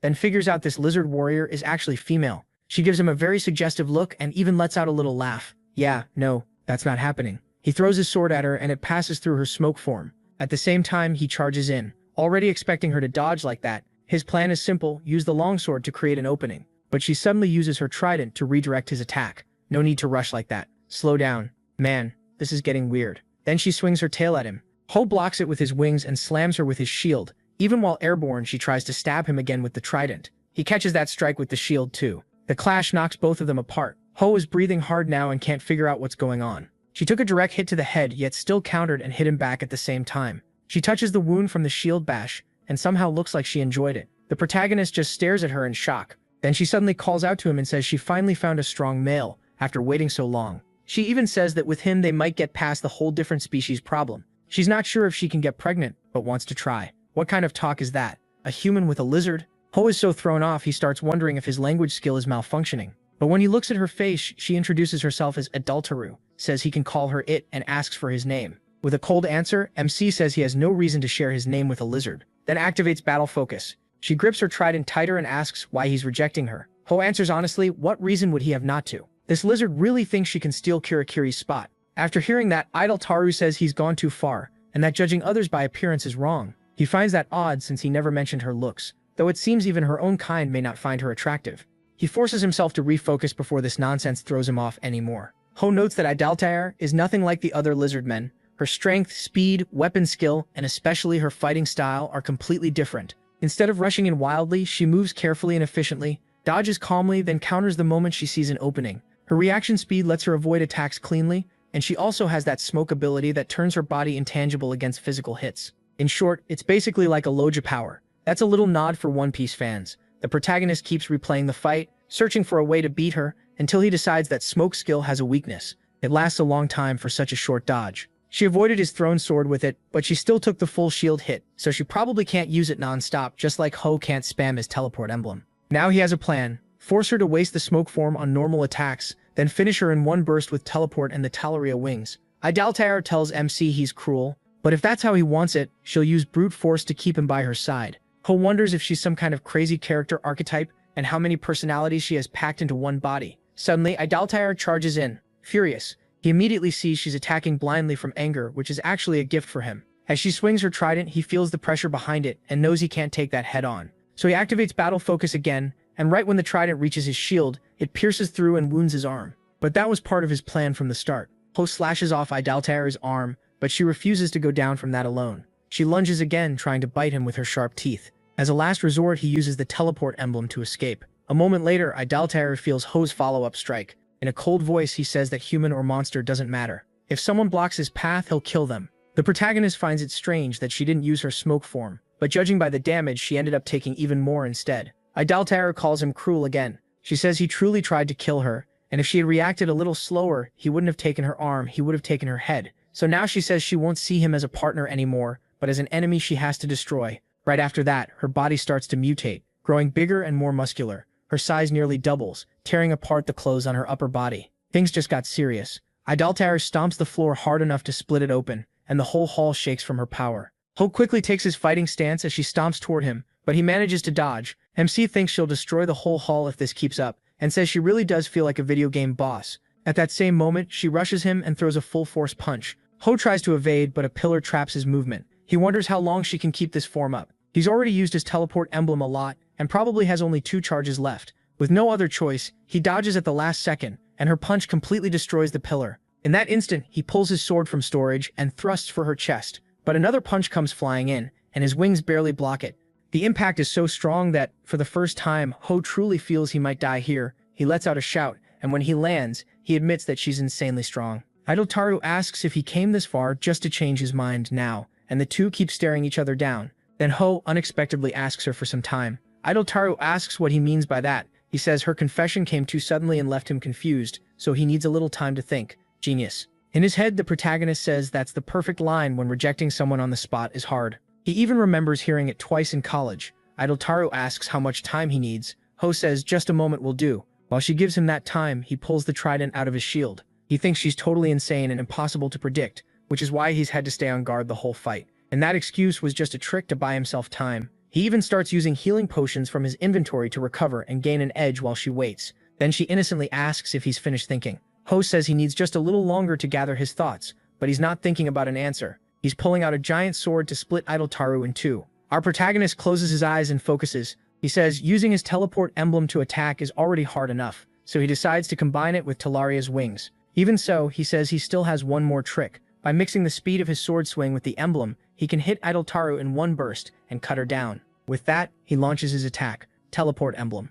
Our protagonist activates Talaria's wings. Then he rushes Idoltaru in a furious assault. He lands a string of deadly blows in a row, badly injuring her. For a moment he thinks the fight is over, but suddenly, Idoltaru's tail grabs him. She drags him down with her, and he takes heavy damage too. The next moment, both are sprawled on the floor. Our protagonist tries to stand, but his body is in terrible shape. Then he looks over at Idoltaru, lying there like she's been beaten. That makes him declare himself the winner, and say he somehow made it out alive. Still, his body barely moves, so he decides to head through the portal and recover in Kirikiri's room. Then something feels off. No clear message had appeared, and none of his wounds had healed on their own. That's when he realizes Idoltaru is probably still alive. He turns and looks at her. She tells him he's cruel, and that instantly shocks him. Idoltaru notices he can't move well, so instead of killing him, she says she'll make him her husband. He fires back that he'd rather die than become her partner. With just one arm, she uses the last of her strength to crawl toward him. He says he's badly hurt too, but he can still move a little. His teleport emblem is still on cooldown,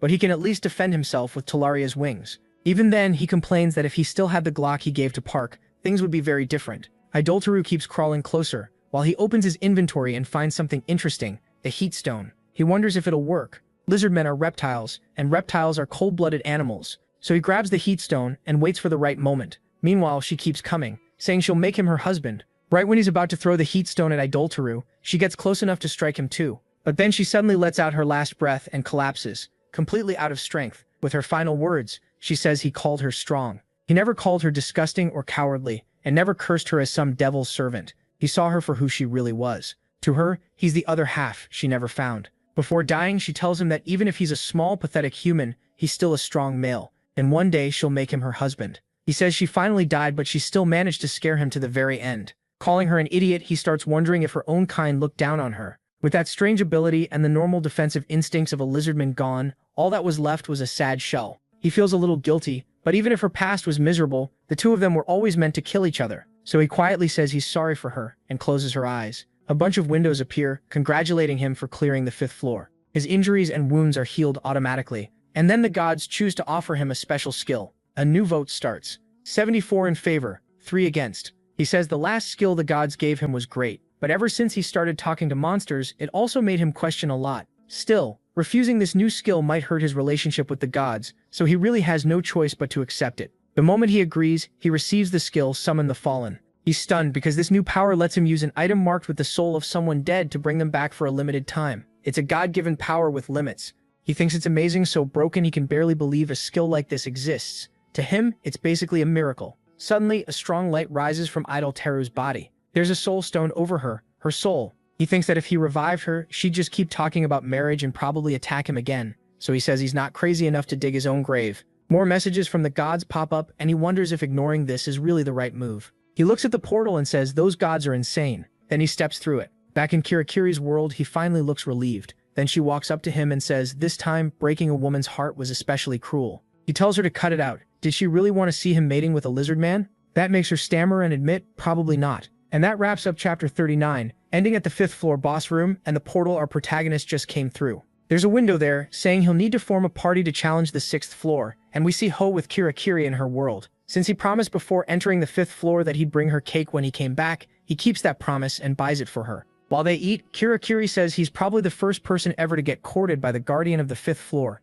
And yes, she means the way Idoltaru kept trying to force that whole marriage thing on him. After that, he asks her to forget it because there's something he wants to ask. He's been thinking about it for a long time, and the 5th floor only made him more sure. Before Ho can even ask, Kirikiri says no, she can't tell him. He wonders if she just read his mind. Even so, he keeps going. Goblins and lizardmen have their own cultures and societies. He doesn't know if these floors are another planet or another dimension, but he's sure they each have their own world. Or maybe they were made from worlds that already existed. If so, there could be other tutorials happening too, not just the one tied to his world. He adds that maybe the monsters that appeared in his world are Kirai, Kiri gives Ho a sharp look and he immediately backs off, telling her to forget it. He won't ask anymore. Once he says that, Kiri relaxes again. That only makes the whole thing feel even more suspicious. She warns him that he's just speaking his own guesses, but if he tries to pull answers from her reactions, she'll start acting differently too. He says he understands and realizes this already happened once before. Back then, Kiri didn't answer him either, but her expression changed completely. He keeps thinking about how she always gives him helpful information and decides taking advantage of her kindness would be wrong, so he apologizes to her. Some time passes and the portal to the next floor opens. Kiri tells him to think about it a little more, and Ho asks if she's serious. She says, "You never know. Idolteru might make a good companion if he can somehow persuade her." Anyone who felt bad about her death before probably got hit hard by that line. And of course there's still a chance she shows up again later. He did just get that new skill from the last floor after all. But he quickly says he has no interest in talking to her, and calming her down would be impossible anyway. Then Ho walks toward the portal, saying there's no point trying to convince Idolteru to become his ally. As he walks, he thinks about how badly he wants to replace his shield with a better one, but he doesn't have enough points. Kiri then tells him to buy more potions, since he doesn't want to revive Idolteru to help him. He says he already has enough. She tells him she doesn't think so. That leaves him seriously thinking. In the end, he spends all his points on more potions. He says he's never regretted buying something Kiri recommended. Then the scene cuts to her saying goodbye, telling him to be careful and come back soon. Right after that though, she admits she doubts he will. Ho starts wondering if the 6th floor is really that hard. He steps into the portal, saying the only way to know is to see it himself. The moment he gets teleported, a message pops up. It says he has to assign 4 more party members before entering the 6th floor. Ho thinks this is insane. They dropped that on him out of nowhere. Then he wonders where he'd even find people to team up with. He knows making a party with normal challengers would be almost impossible. The gap in skill is just too big. On top of that, he's the only one on Hell difficulty. And honestly, why is that his problem? Then Idolteru comes to mind, and he wonders if he should bring her back. Yeah, no chance. Right after that, a message appears, saying the god of adventure is disappointed in him. Ho instantly tells that god to shut up, guessing he's probably just some creepy old man in a white robe. After blowing off steam, he pauses to think about what to do next. He looks at the portal message again, then he wonders if he can clear it alone. If so, he'd need to do the work of 5 people by himself. 5 Hell difficulty people. Now that's a real mess. Ho asks himself if he can actually pull it off alone. Even if there were other challengers on his difficulty, he doubts they'd match him. In fact, he's sure he'd be above average. One thing he definitely has is confidence. He remembers what the god of slowness told him, that he gained a special authority skill because of that god's traits. Without that, he never would have gotten it. So if his guess is right, the god of adventure gave him an authority too. Nervous after seeing the god of slowness hand one over first. He also admits that once he got used to his skills in battle, they never felt weak. If anything, he's gotten stronger in every way. Still, he can't help wondering if that really means he can do the work of 5 Hell challengers. Then he decides there's one way to find out. Let's do it. So he chooses yes. A second later, he's sent to the 6th floor, with a superhero landing. Ho gets a welcome message for the 6th floor. After that, he checks the room and finds 2 portals. One is probably the way back to the waiting room. The other asks if he wants to take on the test of taunts. Ho remembers reading about a floor like this on the community boards. People said the whole area worked like one long trial. This place is called the bonfire room, a meeting spot where party members can gather and plan for the floor. It's also a safe zone, and the fire in the middle is magical. It never spreads, never goes out, and doesn't even make smoke. Once he's done checking the room, he walks to the challenge portal. Without hesitation, he decides to clear it alone. Then the scene shifts to a dungeon. Ho appears there a moment later. He says the floor looks a lot like the hallway from the 1st floor, but instead of a return portal, there's a stone door now. When he gets close, a message tells him he can't leave. Then something behind him grabs his attention. He turns around and realizes it's finally starting. An explanation for the floor appears, so here comes the story behind it. 50 years ago, the cursed priests of the Bahar Church were hunted by the Pantheon. That church was a cult that raised the dead and turned their souls into evil spirits. There were 16 priests, including Kadiyas. They escaped the Pantheon and fled to the center of the White Mountains. That place used to be called the New World because a god once lived there. Now the Bahar priests are trying to use leftover divine fragments to cover the whole continent in nightmares. So the system says a brave warrior must stop them until the Pantheon's holy knights arrive. That's the setup. Then another window appears with the clear conditions. In short, he has to stop the undead from reaching the stone door and kill all 16 priests. Ho says that depending on how many there are and how strong they are, this could turn into a long, brutal fight. Using his wings in such a tight space will be hard, but the narrow hallway also makes it easier to hold back a large group. So MC gets ready for the fight. 4 hours pass and still nothing happens. Then suddenly, the whole corridor starts to shake. When Hope looks ahead, he sees what looks like a massive horde of skeletons, so many that their march causes the tremors. He figures they aren't that strong one by one. If he fights smart and uses the corridor well, they won't be too dangerous. The real issue is how many there are. They just keep coming. maybe tens of thousands. And if those priests are necromancers, they're probably making more right now. So hope he decides he'll wipe them out faster than the priest can replace them. Now he finally gets why Kirikiri said this time he'd take a long while to come back. He admits this is way beyond normal. He activates his wings and uses them to block the corridor, making sure nothing gets past him to the stone door. And that's when the fight really begins. Hope here opens by smashing one skeleton's head in. He quickly notices their weak point is the skull. Only crushing the head stops them for good. With that, he charges straight into the horde. One skeleton lunges, and he blocks it with his shield. Then he notices some of them are much better armed than the rest, so they're probably commanders. But all of a sudden, everything goes bad fast. He gets overwhelmed in an instant. Hope realizes he reacted too slowly, and then the whole swarm turns on him with a chilling stare. Yeah, this is bad. There's nowhere left to fall back. In the end, he's pushed all the way near the stone door. No matter how many he kills, they keep advancing. And even if he wants to go after the priests, he can't even see them from there. So after 2 straight days of fighting, his first attempt at the 6th floor finally fails. Right after that, we reach chapter 42, the point where a lot of people say the story starts getting confusing.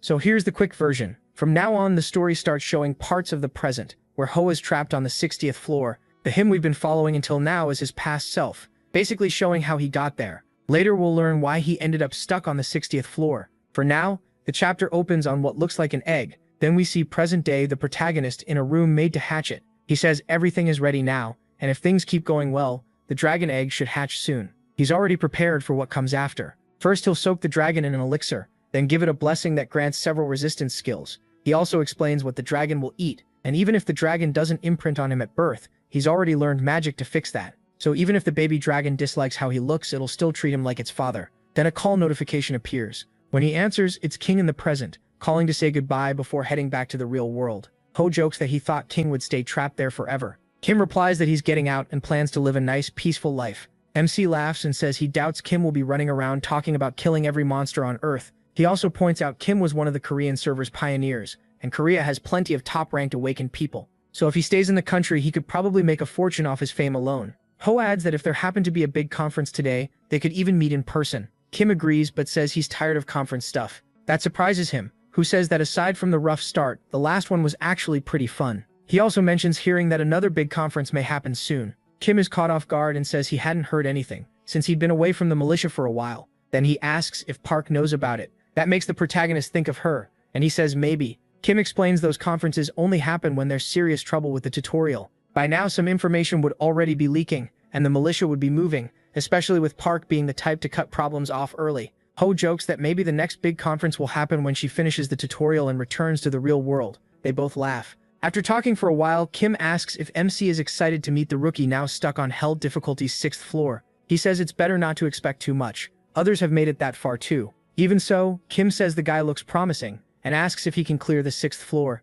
Ho says being an archer makes it tough, but with the right items maybe, with good gear someone can make it past the 10th floor, and if luck is on their side, maybe even reach the 30th, like those Americans did. Kim then asks how strong the protagonist is now. The protagonist wants to know why, and Kim says lots of people will ask about him once he gets out. So Kim suggests comparing MC to a G-rank monster. That leads into a quick rundown of monster ranks in the real world. They started with F through A, then added S, and later G. A G-rank monster is a national level threat, and right now there are only 4 of them in the world. Once one claims a place, it never leaves. Ho says a G-rank monster named Oclera took over New York, forcing America into war with it. At the same time, major countries and top awakened fighters joined the battle. They did kill the monster, but the cost was huge. Half of the world's strongest awakened died. That's what he heard from newcomers entering the tutorial. The people who had been there from the start had never seen a monster like that, but from what he knows, he thinks he's insanely strong. After that, they keep talking for a long time, remembering how they met, the hard times and the good ones. Ho says he only saw Kim a few times during conference days, but those moments matter a lot to him after being alone in Hell difficulty for so long. The protagonist respects Kim deeply, and once Kim leaves, they won't even be able to talk or send messages anymore. To the protagonist, it feels like losing him for good. Then Kim says goodbye and tells MC he'll see him outside. He asks him to give everyone his regards, and the call ends. In the present, the protagonist sits there, deep in thought. His desk is covered with letters. One of them says something interesting. Ho had probably not seen her in years. The story shifts back to the past, with MC in the waiting room. This is right after he failed his first attempt at the 6th floor, and he calls it his first real defeat. He gets back up and says he has to keep moving forward, even if his chances are low. Ho says he had faced death many times since the first floor, but he had never felt defeat like this before. It reminds him of his old life as a pro gamer, when he retired right after losing. Back then, he lost at his peak. After coming to this world, he reached that peak again. That made him fear the same story was about to repeat itself. Because of that, he stands up and swears he won't let it happen again. And then we return to the point where Ho was sent back to the waiting room after failing the 6th floor. He felt like a complete failure for losing. We also learned that the newest arrivals brought fresh news from the outside world. One report said Chungchong had been burned to ashes. Ho says the challengers were shocked by what the newcomers told them. Still, every other region besides Chungchong was holding on, and Korea was doing fairly well. Defense lines had been set up north and south of Chungchong to stop the monsters there from spreading. It wasn't enough to calm everyone, but if Korea was still standing, other countries were probably doing much worse. He also says chaos had started inside the tutorial. When the 4th session began, Park Jung-sik started a war against the former members of the Representatives Guild. After signs of their activity showed up again, the protagonist says he didn't think they'd try anything after the beating they took at the Great Conference. Still, all of this was already old news inside the community. Since MC had been stuck on that floor for a long time, these events had happened days earlier. He also says the civil militia's war against the old guild members ended quickly. From what he heard, 8 people died. On top of that, Park Jung-sik personally blew out the brains of 2 of them with her .38, the one Ho paid for. After that, people started seriously debating whether Park Jung-sik should keep leading the civil militia. The protagonist honestly thinks he can't tell if she'll become a ruthless killer or someone driven by justice alone. As long as she doesn't cross the line, he says he won't step in. And if things get bad enough, another great conference will probably happen. If that conference happens because of her, Ho says he'll do the same thing he did last time. He goes on to say Kim had been busy helping newcomers adjust fast. He even made a guide and shared it with the community. Kim also set up a gift and trade system through the auction window. If an item was listed for 7 or 77 points, it was meant for a specific person, so nobody else should bid on it. MC says the rule was simple, but it worked really well. Until then, the auction window had mostly been used by rankers selling junk to lower players for cheap. There weren't many items being traded, and since points were scarce, prices usually stayed low. He reflects on the difference between the two. While Park Jung-sik spread awareness about crimes, Kim worked to build a place where people could talk and live together. He wanted a real society inside the tutorial, no matter the cost. He remembers Kim once saying that instead of focusing on the few people who might reach the 100th floor, he cared more about the many stuck below. The protagonist says Kim wasn't wrong. More and more people were being left behind, and Kim's answer was to create a path for the weak. MC says he hadn't just been wasting time while trapped on the 6th floor. As soon as the 4th session started, new players arrived in hell difficulty. One of them picked it by mistake while drunk, the other just waved his hand thinking the choice meant nothing. Just terrible luck all around. Seeing their choices, Ho remembers that his old teammates from the 1st session had chosen hell difficulty on purpose. Even then, he was the only one who survived, so he decided to help these newcomers and teach them everything he could. He explained what to avoid and gave them a rough growth guide, then he told them to try challenging the first trap. Sometime later, one of the rookies contacts the protagonist and says he can't do it. The arrows are too fast to even see. He says he only survived because he accidentally fell. In the end, Ho says only one of them came back, and the survivor was in total mental collapse. MC says he expected that from the start. No matter how much he taught them, nothing would come from it. That leaves him wondering what it would actually take to save people in this difficulty. Kim was trying to pull challengers from the lower floors upward, but in hell difficulty, that was basically impossible. So he clears his head and says he has his own path to follow. He keeps thinking about how he's supposed to beat the 6th floor. Then while eating, he takes out some magic stones, the soul stones of Goblin Cractus, Goblin Goros, the Lizard Man, and Dauta. He figures that with Fallen summoning, he could call up 3 companions. He doesn't know if they'd really obey him after being revived, but if he can persuade them, it might work. That would let him form a team and split the fighting between them. They could take turns in battle to save stamina, and if things got dangerous, he could bring in another member. If a commander showed up, that extra fighter could focus on taking it down. Or all 4 of them could attack together and wipe everything out. Given how narrow the tunnel is, that plan could actually work. Though says the skill is incredibly useful. It almost feels like the gods gave it to him for the 6th floor raid. Still, one part of the skill description worries him. The line about it only lasting for a limited time. He figures the fallen he summons will vanish after a set amount of time. With that in mind, he realizes more team-based floors will probably come later. So even if he clears this one now, he could just get stuck again on another floor. Because of that, he chooses to save this skill for the future. His new plan is simple. Become strong enough to do the job of 5 people by himself.